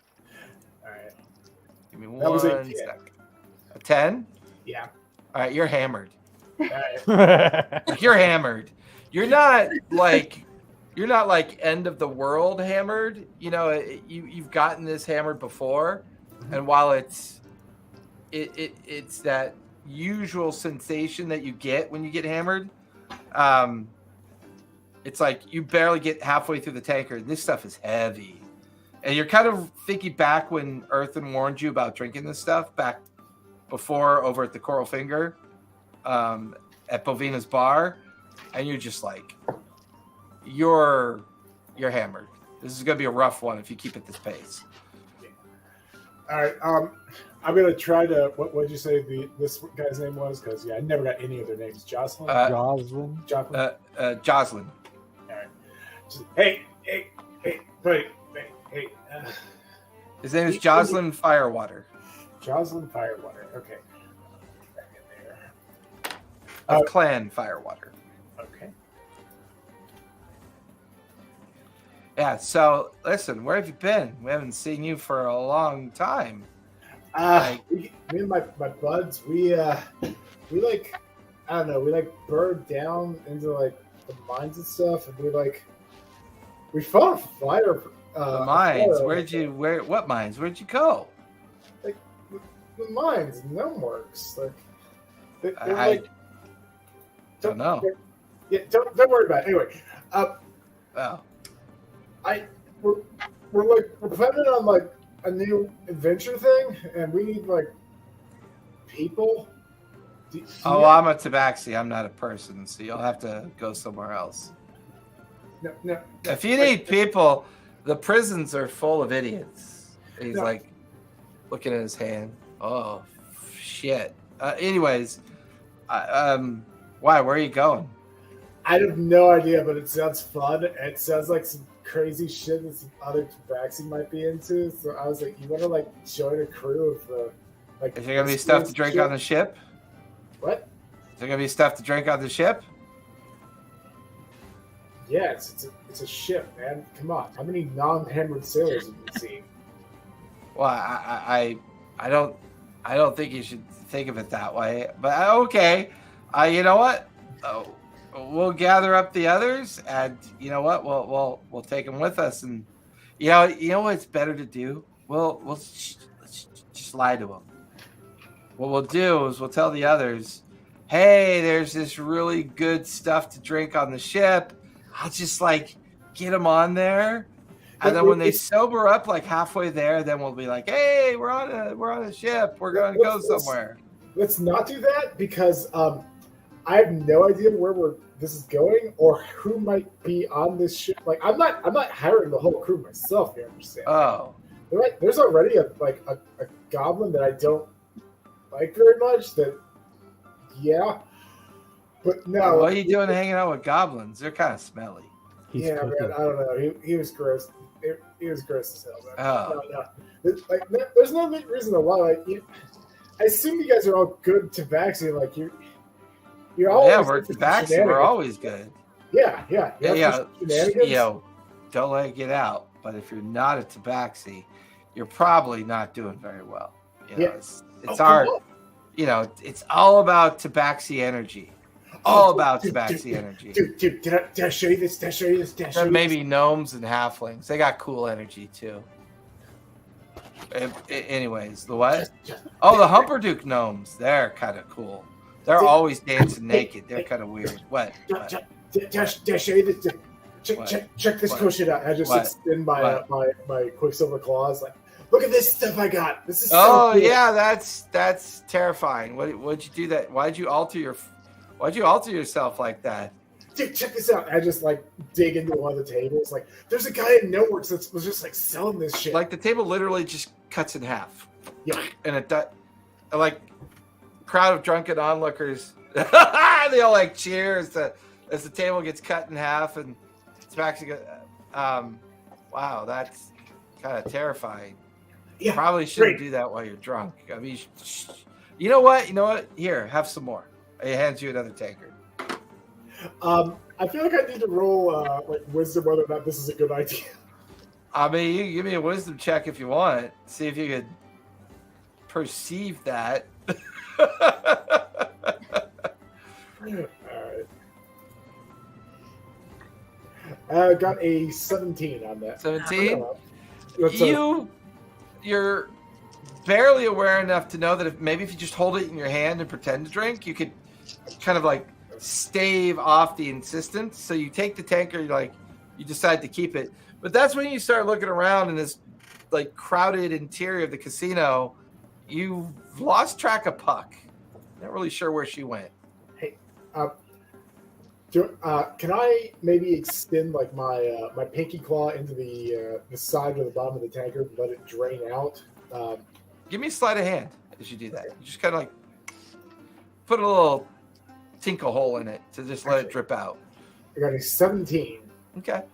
I mean, it burns when it gets on your hand and your arm, but other than that, it works. You create a little pinhole that's like slowly allowing it to escape throughout the bottom of the tankard.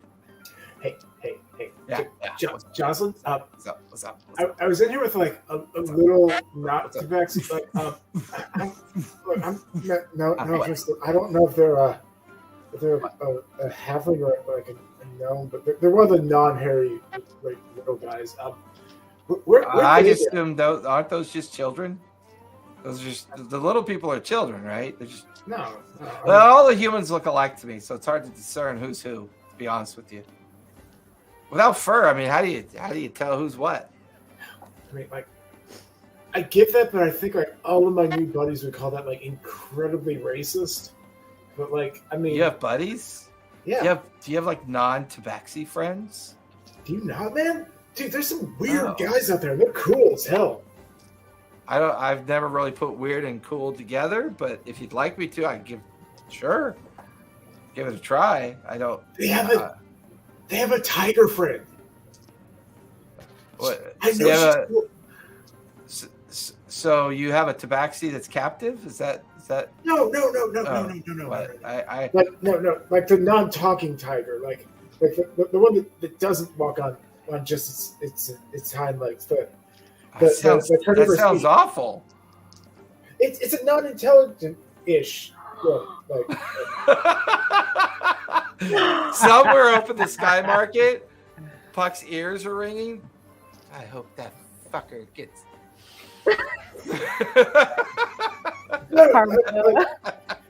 it's like not, carte blanche drunkenness. Okay. You're like God.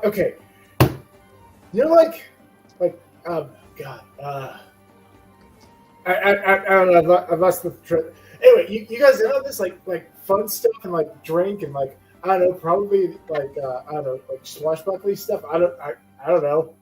I got into some like really weird shenanigans with these guys. Oh, well, that sounds like fun. I think. Although I don't really like to hang out with people that keep tabaxi prisoner as a pet. That sounds kind of bad. No. Puck's not a tabaxi. Sorry, Punch isn't a tabaxi. They're.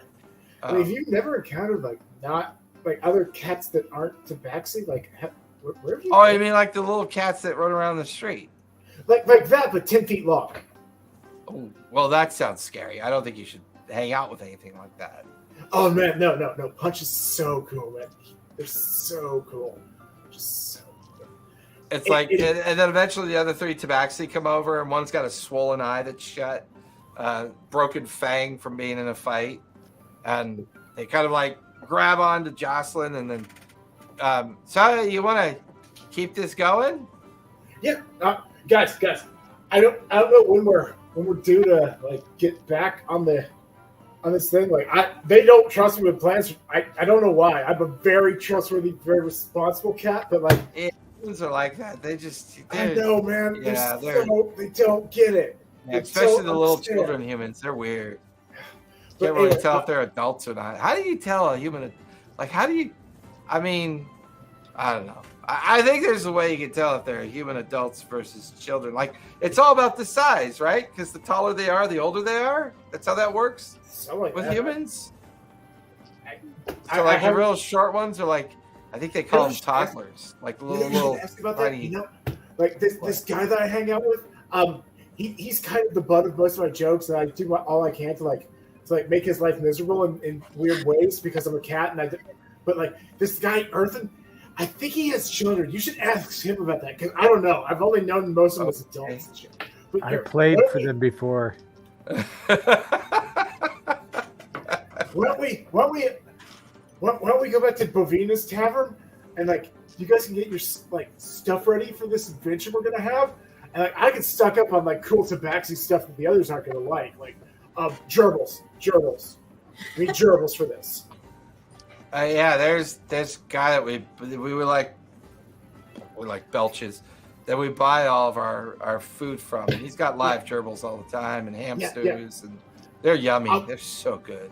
Yeah, dude, let's go talk to him. Let's go get some for like just like a snack. Like let's sober up a little bit. No, let's not do that. Let's just go get something to eat. Okay, all right, let's do that. And then it took a while to get this drunk. It's not like this just comes naturally. This takes effort. Guys, let's go find that guy. Let's get some snacks, and I'll tell you what I know of this. But I really want you to be part of this crew. Like I'm the only tabaxi there, and I mean think of the hijinks. Come on, 5 tabaxi on this thing. There's only gonna be like 30 other beings on this thing. Come on. Sure. You had me at hijinks. I don't know what that is. Okay. Right. And they kind of all interlock arms around each other, and then the 5 of you just start drifting through the crowd, picking up random tankards, and kind of like stumble out into the gangways that go up and over into the casino district, up and over into the Carnival District, and then you find yourself heading back in the direction of the Coral Finger. Puck, you have been with this strange group of halflings for a while now. And you get the distinction that to be a gnome right now might be hard. Like, with everything that's gone on within the city and everything that's gone on since your return, and these group of halflings just kind of keep you company for a while, almost like recognizing it's a little hard to be a gnome in Gnomeworks right now. And as you kind of wander around the Sky Market, give me a perception check, please.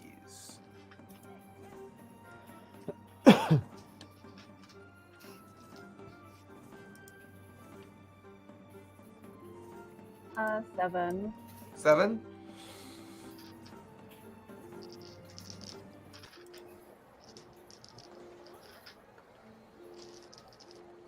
This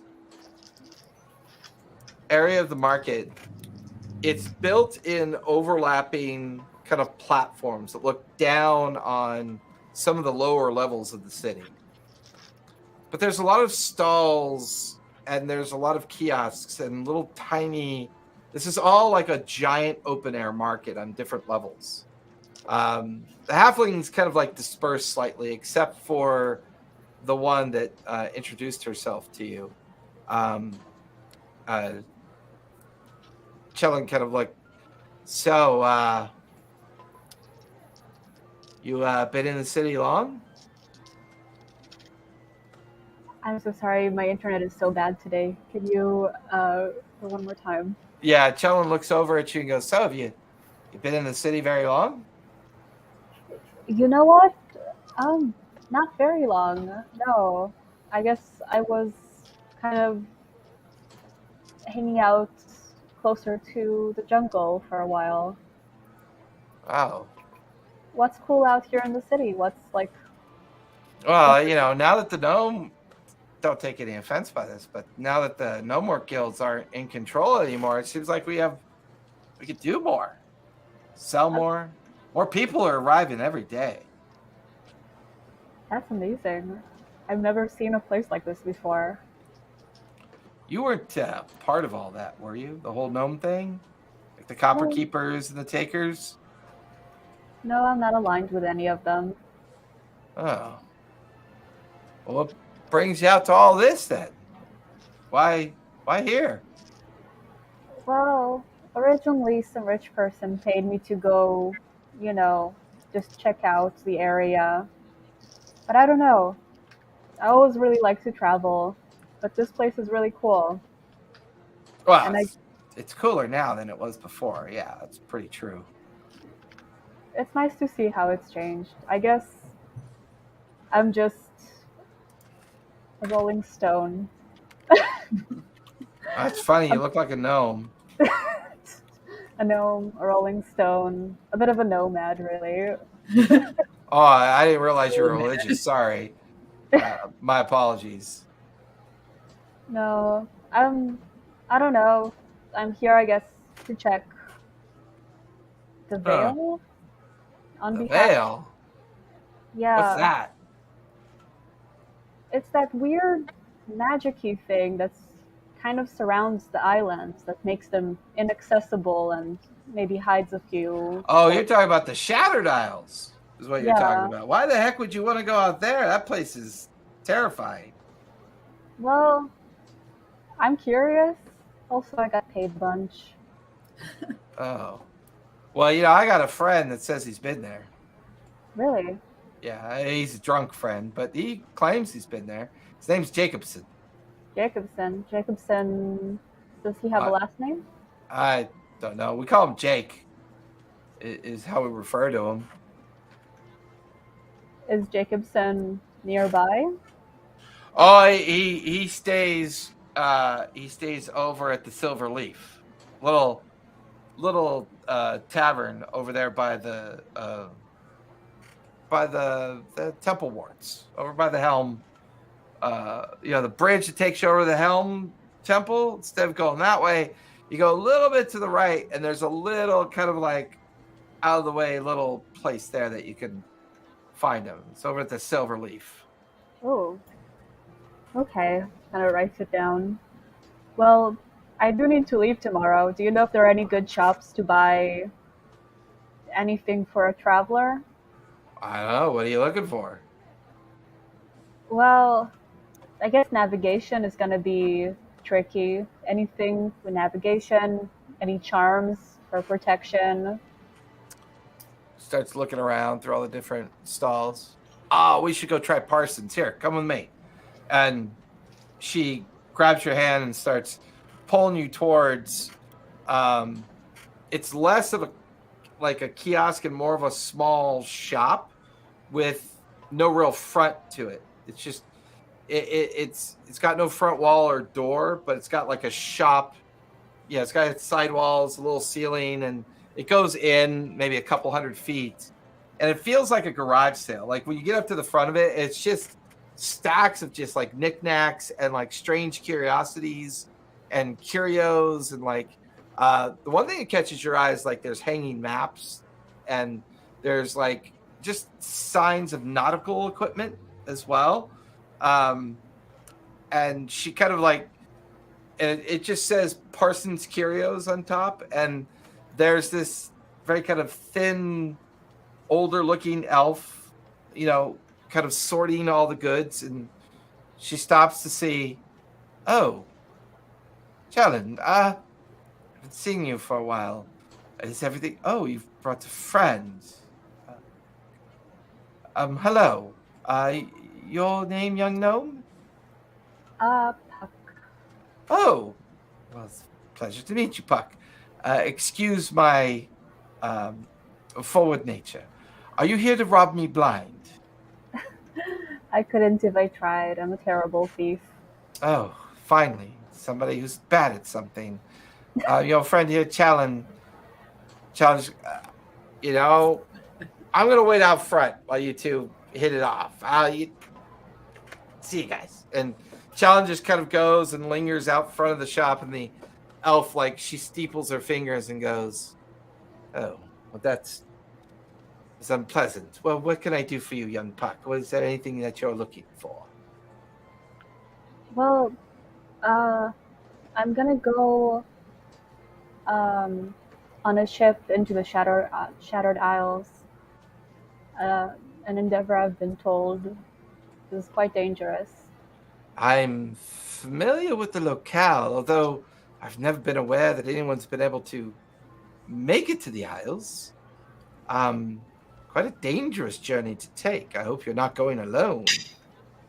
No, I mean, I was gonna go with a couple of people, including one friend who abandoned me immediately. But otherwise, very trustworthy. Oh, well, that's good to hear. Definitely not a journey you want to take lightly. I'm assuming you're going by ship, correct? We are. Are there other options? No. Although there have been magical attempts to penetrate the veil to unfortunate outcomes. But are you crew or an officer on this ship, or are you passenger?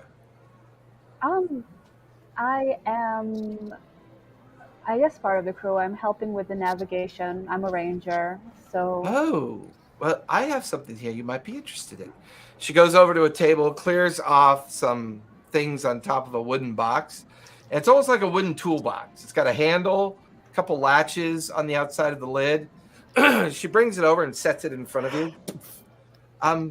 This is a navigational box. It's filled with sextants and gauges and weather vanes and all the things you might need for charting courses.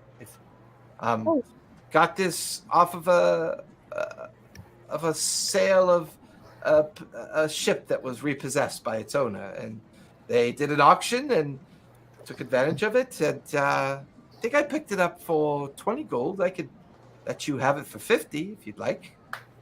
Huh. Do you remember the name of the ship? No, sorry, I don't. I go to so many auctions, it's hard to remember them all. Was it a recent one? No, some time ago, maybe a year or so, that I acquired it. Huh. Interesting.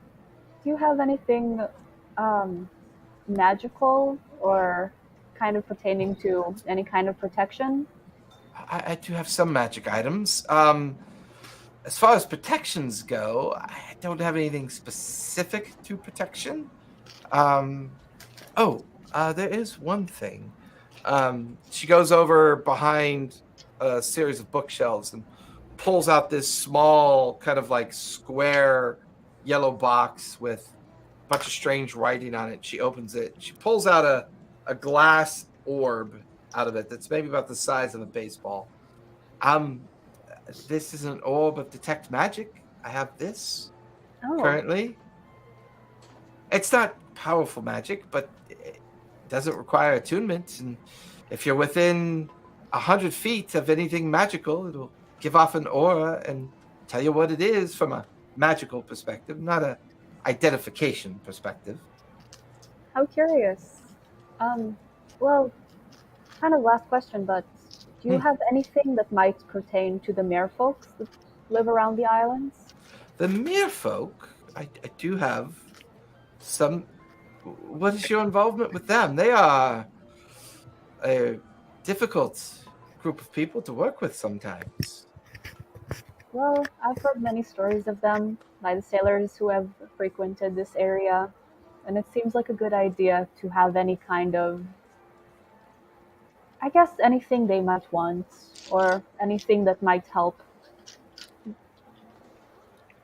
I do have a book here you might find interesting. She goes over and throws some dust off of it, hands it to you. The title on the cover is Cultural and Ethical Understanding of the Merfolk. Oh, wonderful. I have a friend who loves books. Oh, that's good. Well, this could potentially teach you a bit about their culture and understanding. They're a unique group of people. How much does this go for? The book is only 15 gold. Oh, wow.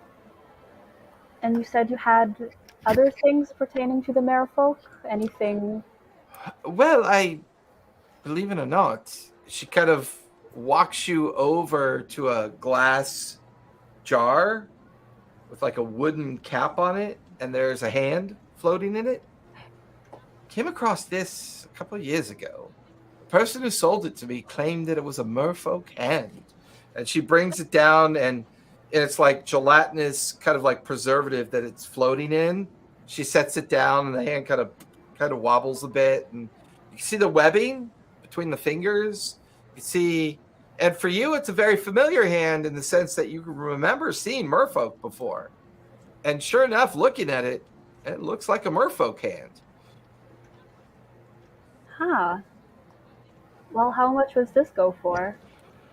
Well, I picked it up for 300 gold. I would like to make a little off of it. I could sell it to you for, let's say, 400 gold, so I can make a little profit. Got it off of a strange wizard, quite addled, but it just seemed interesting to me. I did an identification on it, and it has magical properties, but it's not magic that I recognize. So I kind of just gave up on it. I'm not really sure if it's from a merfolk or it. Look, if you're going to put it up on a shelf of interest, I think it's an interesting bit of collection, a little bit of nostalgia and curio. Do you remember the name of the wizard who sold this to you? What was his name? Oh, disheveled fellow was very frantic and insisted that he needed to get rid of it. It was like he had been here before. Went by the name Mannheim, I think was his name. Huh. How curious. I haven't heard that name before. But Oh it my seems God, like- give me a deception check, you liar.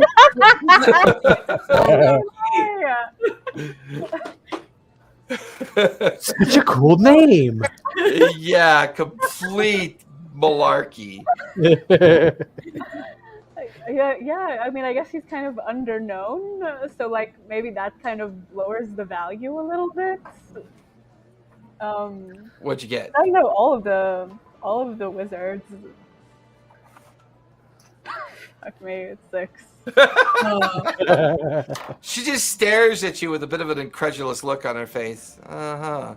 Well, anyways, are you interested in purchasing it? I will purchase the book, Okay. the Saxton, and The the hand. navigation tools. Okay. And the creepy hand.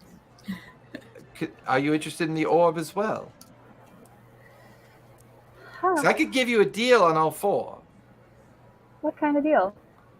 Well, let's see. We said 400 for the hand, 15 for the book. The tools, 50, and then the orb I can let go for about 300. So 7. I can let you have the lot for 500 gold. You know what? You're a good business lady. Oh, thank you. That's what I do for a living. I appreciate that.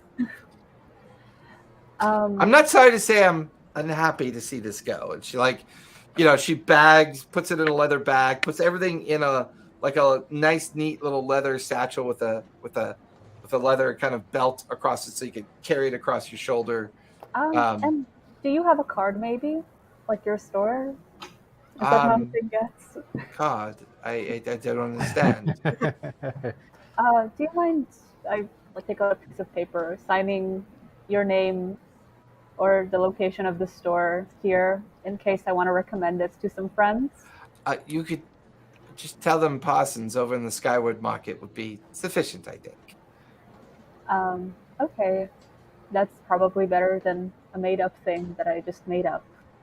Or giving you my signature on a piece of paper that which you could use for it. You know what? Yes, you're just Parsons over in the Skyward Market will do just fine. Wonderful. Thank you so much. Oh, you're welcome. Gnomes, halflings, shit. She just kind of turns and goes back to her work as you come walking out of the front of her stall. And sorry about her. She's a bit weird, but she's got cool stuff. Oh, she sure seems to. Hey, are you flush with cash by chance? You have a lot of gold. I've been given a lot of gold by my patron, specifically for the travel. Not necessarily on me. Well, no, the reason I was asking is your armor doesn't look particularly fancy. No, not quite.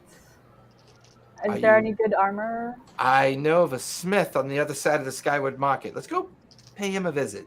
Grumpy old dwarf, but he might be able to put you in something that might protect you a little bit better. This looks very rough and it's seen some days. It has. Wonderful. Thank you. The halfling puts the crook of her arm in your arm and just kind of whistles as she starts walking you towards the other side of the Skyward Market. Earthen, you finish casting legend lore and with the sword kind of invoking legend lore. There's something here that doesn't feel okay. Like you're trying to get a read on this building.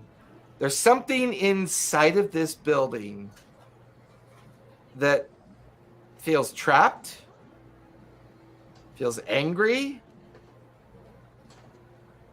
and a hint of sentient kind of anger pulsing from the other side of this door. You all right, Earthen? You look a little bit upset. Everything okay? What do you think is in there? What do they think is in there? I mean, everybody thinks that maybe this is where they stashed all the magical items that they've confiscated over the years. We haven't been able to find what they've been taking from people. I'm assuming this big building is probably chock full of things. There's something alive in there. Oh, that's silly. There's no windows. It's arcane locked. Look, Can't be. the places I've been, it's not silly. Why here? Why would they do this here? It doesn't make any sense. Unless it's linked to something they were doing. You know, they had these crazy worms. They called them lesions. But our Okay, that former sounds friend terrifying. Mannheim, I could have gone my whole life without hearing about that, but okay. our former friend Mannheim was given to one.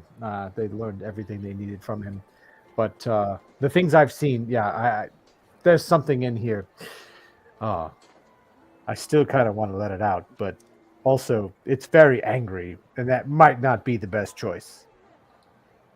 Well, that's more information that you've gained in less than a few minutes than they've been trying to figure out for the past few days since they took over up here. They were going to try and do a dispel magic on the arcane lock, but they couldn't get it to get undone.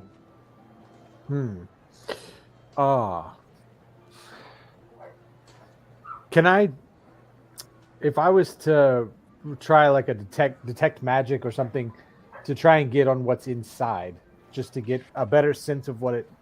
You have a feeling that getting beyond the arcane lock is going to be tough enough. The arcane lock is going to give off the dominant sense of magic. Mm-hmm. Unfortunately, the only person that you feel like might be helpful is the one that's not with you, which is Puck. Her that sense that she has, that ability to identify certain types of creatures. Well, she might be helpful.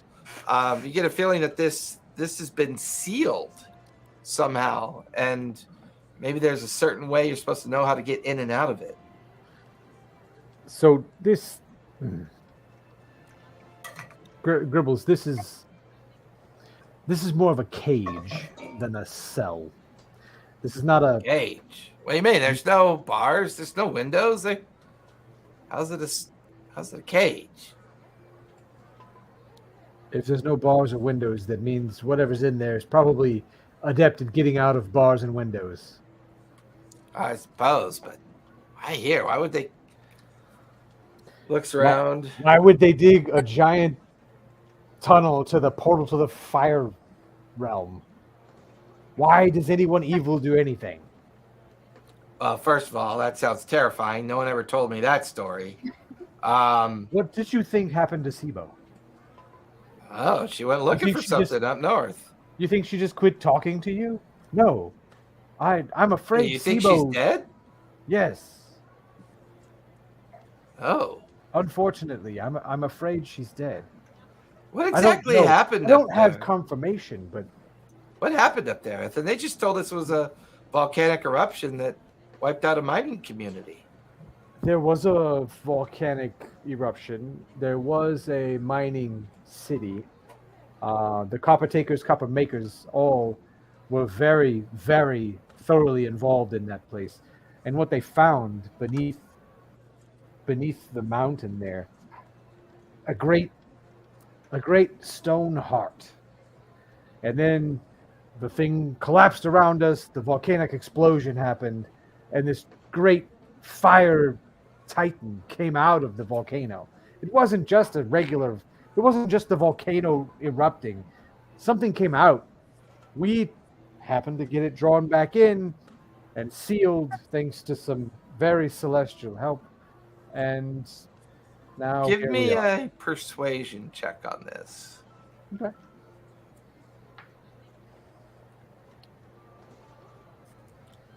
Because that's a plus 14, so that's a 26. 26? Oh. Okay. Well, that's not what they told us or what we heard at all, so... I'm not at all surprised. You think we should be telling other people about this? About this cell or about what happened? About what happened up north. Most people don't even know that's what happened. I think Vasselheim is here for a reason. I think telling people, especially with our Vasselheim friends around, may not be the best course of action. Okay. There was a lot of religious overtones to what was going on there. Oh, I know. I'm a big fan of religion. You are. I can't help it. All right. So what do you want to do about this? Let's hold off. I have a friend who may be able to tell us a better sense of what's inside. Unfortunately, she's probably off getting smashed with a tabaxi. So, Okay. you remember Puck? You remember Puck? Yeah, I remember Yeah, Puck. She had that really cool tiger, and she had a little pseudo dragon that flew around her too. Sometimes. Yeah. What about the others? Are they still alive? Oh yeah, they're all still alive. We have a very good cleric. Oh, well, yeah. It's always good to have a good cleric, especially if you make bad decisions. What are you trying to say, Gribbles?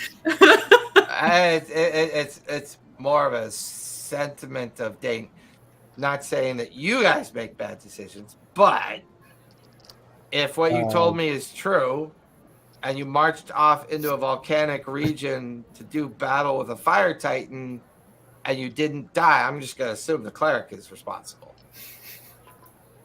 Actually, the ranger, the Eladrin kind of finished that one off for us. But yeah, sure. Oh, okay. You're full of some really funny stories, Errand. And he just kind of smacks you on the arm and says, you know where you can find your way out. I'm going to go see if these idiots have got things sorted out yet. But I'll let them know your insights. Before you go. Yeah. What's up? A place this powerful must have had a teleportation circle around here somewhere. If not, I have a bunch of residuum. Do you know someone who can help? Well, Simo could do that with her eyes closed. Not very many wizards left around here, but we haven't been able to locate the teleportation circle yet. And that's when he kind of looks at the door and back at you. I mean, is it possible that might be in here? Would I need to roll Arcana on that to try just to get a sense of would it even be the right size? I mean, it's a vault, but is it? I mean, it's a pretty sizable structure. It looks to be a 2-story structure, maybe about 400 or 500 square feet in overall size, with a heavy iron door that leads into the interior of the structure. It's certainly big enough to contain one if there's one in there. I suppose there could be one there. I mean, why else ward it and protect it, right? I mean, it's virtually impossible to get an arcane lock off. Yeah, but the thing inside. Yeah, you say there's something inside, but could that be part of the magic protecting it? Maybe they want you to think that. Therefore, you'll leave it alone. It makes sense. They're pretty clever people. They weren't clever enough not to get caught in whatever the hell they were doing, but, it makes me wonder what they have been clever enough to use a lot of different magics to keep this place secure, not just arcane, arcane locked. I mean, you could dispel an arcane lock. It's just really hard to do.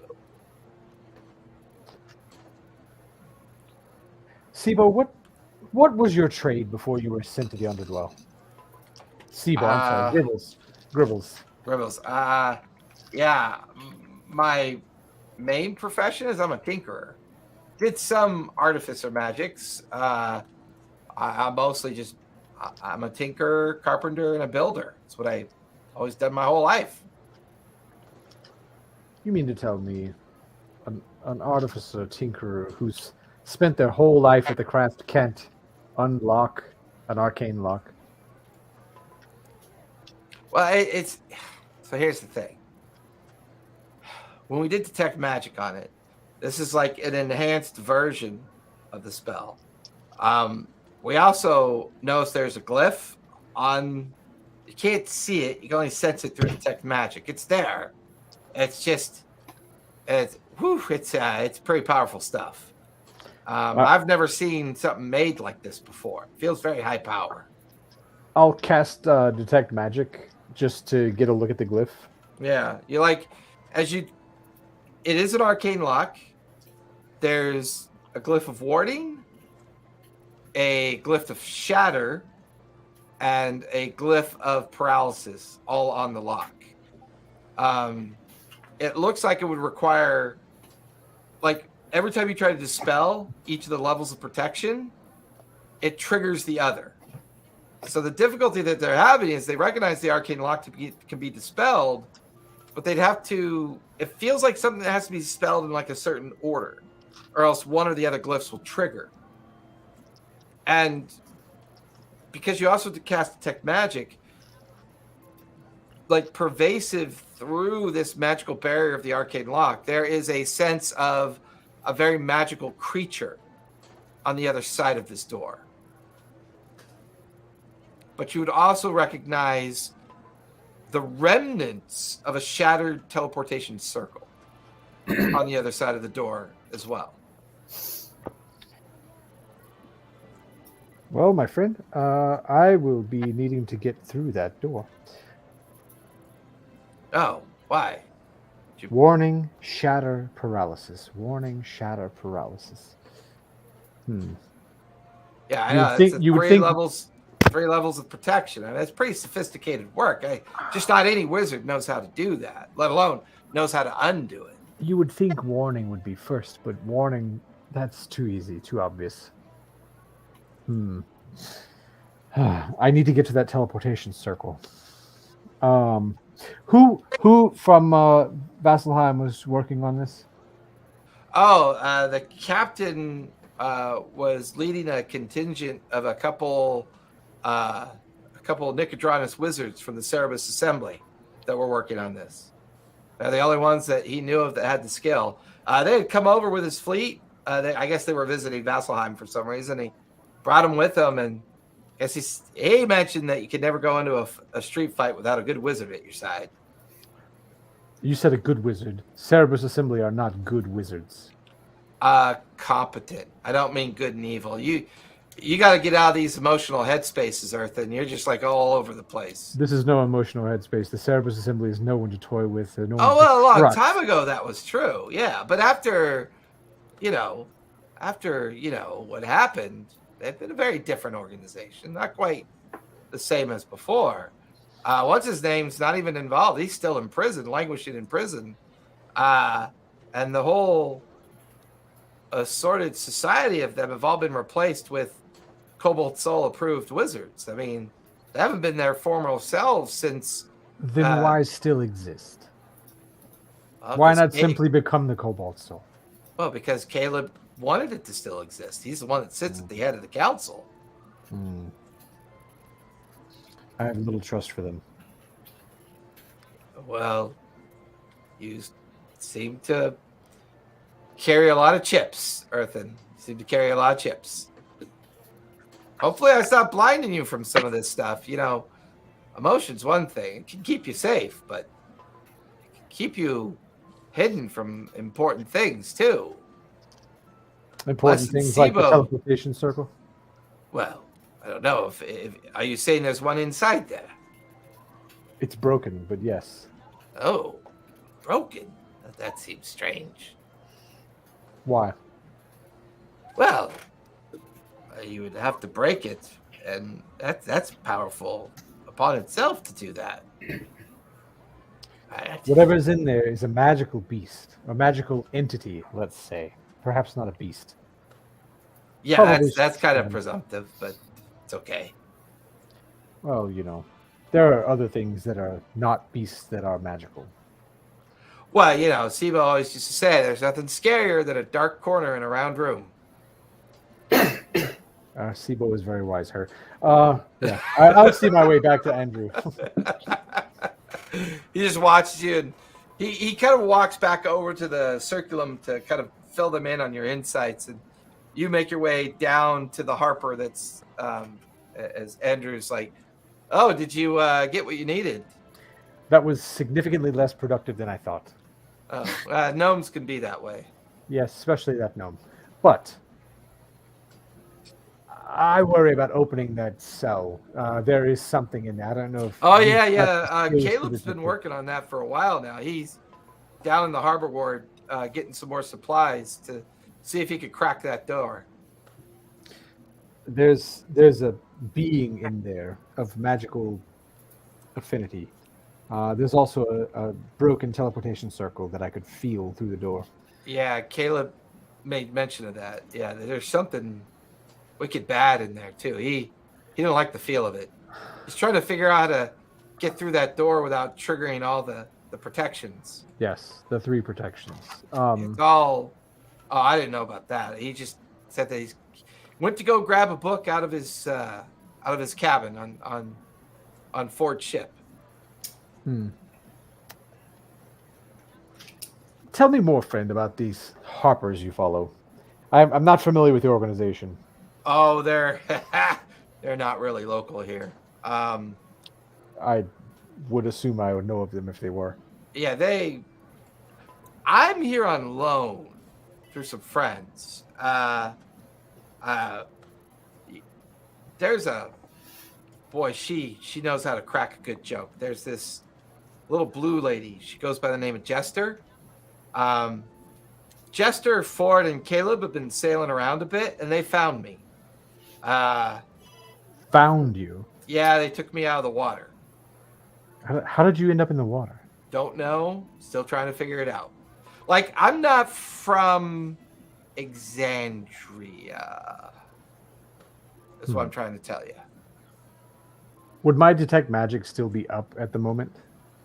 No, that would have only lasted while you were back over at the room. Because like 10 minutes. The I didn't building. know. Yeah. Yeah. Okay. All right. You're not from around here, you say? Yeah, I come from a world called Terrell, and a continent called Faerun. Is where I hail from. I was involved in some particularly nasty business while I was there. Woke up in the water after I don't know how long. Caleb said he felt like I'd been out for a while, and they pulled me on Ford's ship, and I've been sailing with them for a while. They ended up here after someone by the name of Pike called on them to come check out Gnome Works. There was some weird shit going on. They got here, I think, yesterday. Or we got here yesterday. And I've been up here helping out as much as I can. Like I said, organization and government structure. That's one of the things I specialize in. Trying to help these guys kind of figure things out. But I think Caleb and the others are supposed to be here later on tonight to try to get through that door.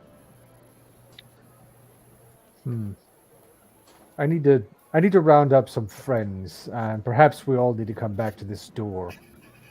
See what we know. Okay. I mean, I could. I have a lot to think about now.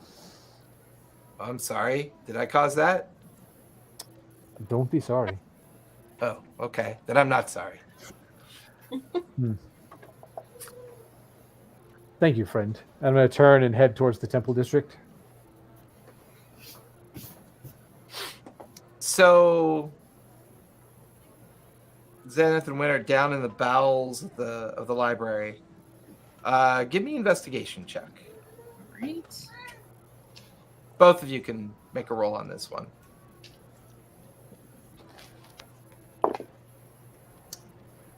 We're doing inside, correct? Investigation. Oh. I got a 19. Okay.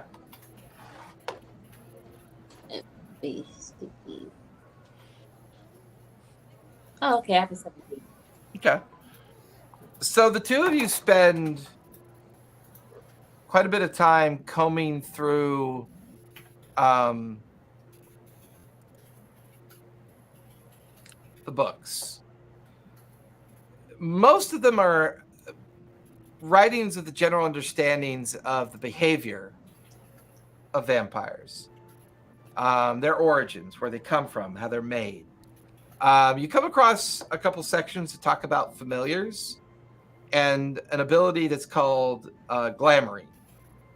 This ability to kind of possess the mind of the subject and convince them long term that they should be subjugated to the vampire. And this is how they create different forms of familiars.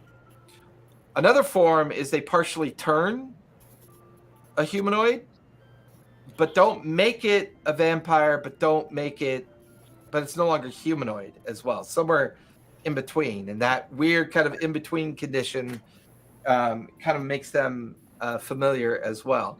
The ones that take care of vampires of a higher order and a higher existence tend to be more of like they're not familiars in the true sense of the word. They're almost like a caretaker. They've been with them long enough that they just kind of take care of the vampire, because sometimes they do things good and sometimes they do things bad, and sometimes they caretake for so long they don't know the difference anymore. You find a very detailed written book on two very notorious vampires. Although there's always been conjecture as to whether or not Delilah was truly a vampire, but her husband definitely was. So you find an extensive book on the Briarwoods that talk about their use of the ziggurat to control their power, their attempt at usurping the material plane through Vecna's ascension. They fail at it, and were thwarted by a group known as Vox Machina. And it talks about all the things that eventually led up to the ziggurat being used as a way to allow Vecna to attempt to ascend. But the ziggurat's never been resolved. And some of the academia types have believed that the ziggurat is this great place of magic absorption, and that it's linked to what's called the first of vampires. You also find a book that argues that Bunrovia and a particularly nasty vampire that goes by the name of Strahd is believed to be the first of vampires, although there's conjecture around that. Some believe vampires are way older than even how old Strahd is, who resides in the Shadowfell. There's enough history and understanding of that to kind of allow you and Winter to start piecing together that no one really seems to know how old vampires are, how far back they go. You do come across, the both of you come across a section of reading called the Claret Orders. Organizations that existed some 700, 800 years ago within the Dwendal Empire that seem to focus a great deal on hunting down either vampires or undead creatures that would use their power to assert themselves over governments and agencies and other kind of clandestine organizations. However, after the Jonas dynasty fell, and the Dwendals went to a much more autocratic existence, and decided that only certain religions were allowed out of fear of what the Johan dynasty was involved with. This goes all the way back to their kind of paranoia about religion before the last king of empire had succumbed to age and never been seen from again.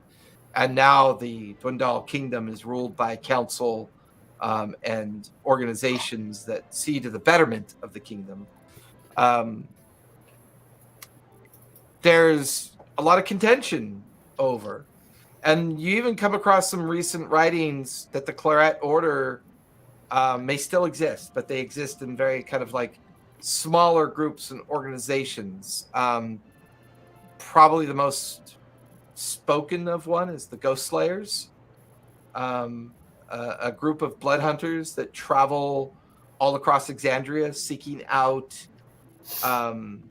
clandestine remnants of vampires and undead creatures and lycanthrope and other things as a means to protect the greater order of things. Led by a particularly interesting lycanthrope that goes by the name of Chetney, who hasn't been seen for some time. And probably the last bit of information you come across is some extensive writings about an order of an order of witch hunters that go by the call sign or the organizational name called the Ember Seekers. They've operated on and off in very small, groups, never really focused on anything in particular, except you come across the journal of a particularly prominent Ember Seeker. And this is when you lay out a whole bunch of personal writings by this resource, this individual that goes by the name of Trienta. And she's a member of the Tomoran Seekers. And she writes extensively about someone that sounds a lot like Mason, both in physical appearance, behaviors, except her journal entries are 300 years old. But the way she talks about his articulated eye, his pompous and kind of very narcissistic behavior, his very gaudy attire and the bizarre way he dressed, and the limp, the detail about the limp definitely catches your and Winter's attention. The augmented body, the form.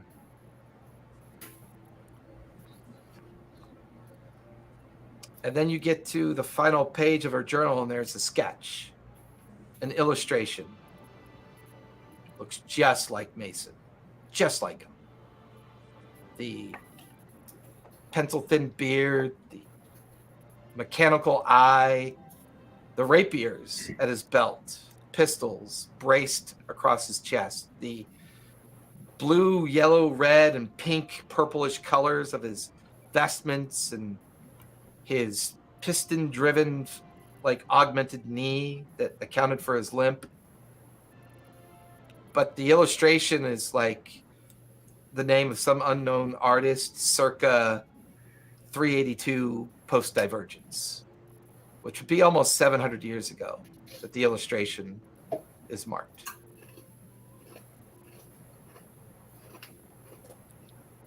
And that's where we're going to finish tonight, as Puck is in the Sky Market, Spot is recruiting Tabaxi, Winter and Xanath are down in the library basement, and Earthen's on his way to go talk about a mysterious chamber that's been found, and some interesting visitors that go by the name of Caleb, Ford, and Jester as well. Mm-hmm.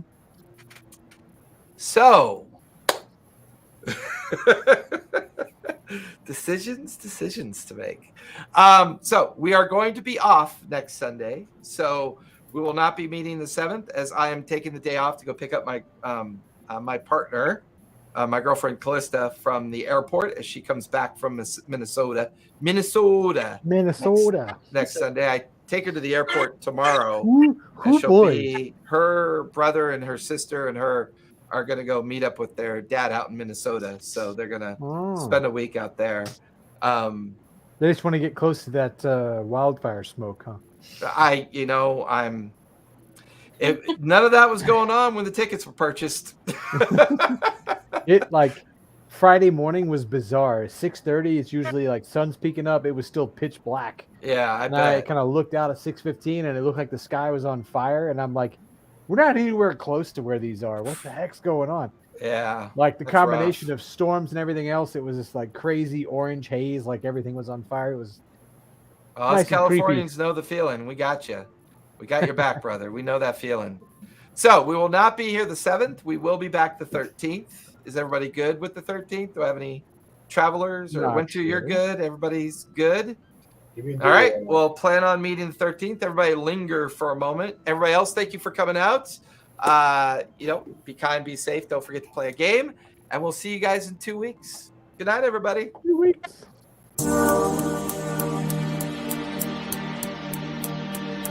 No.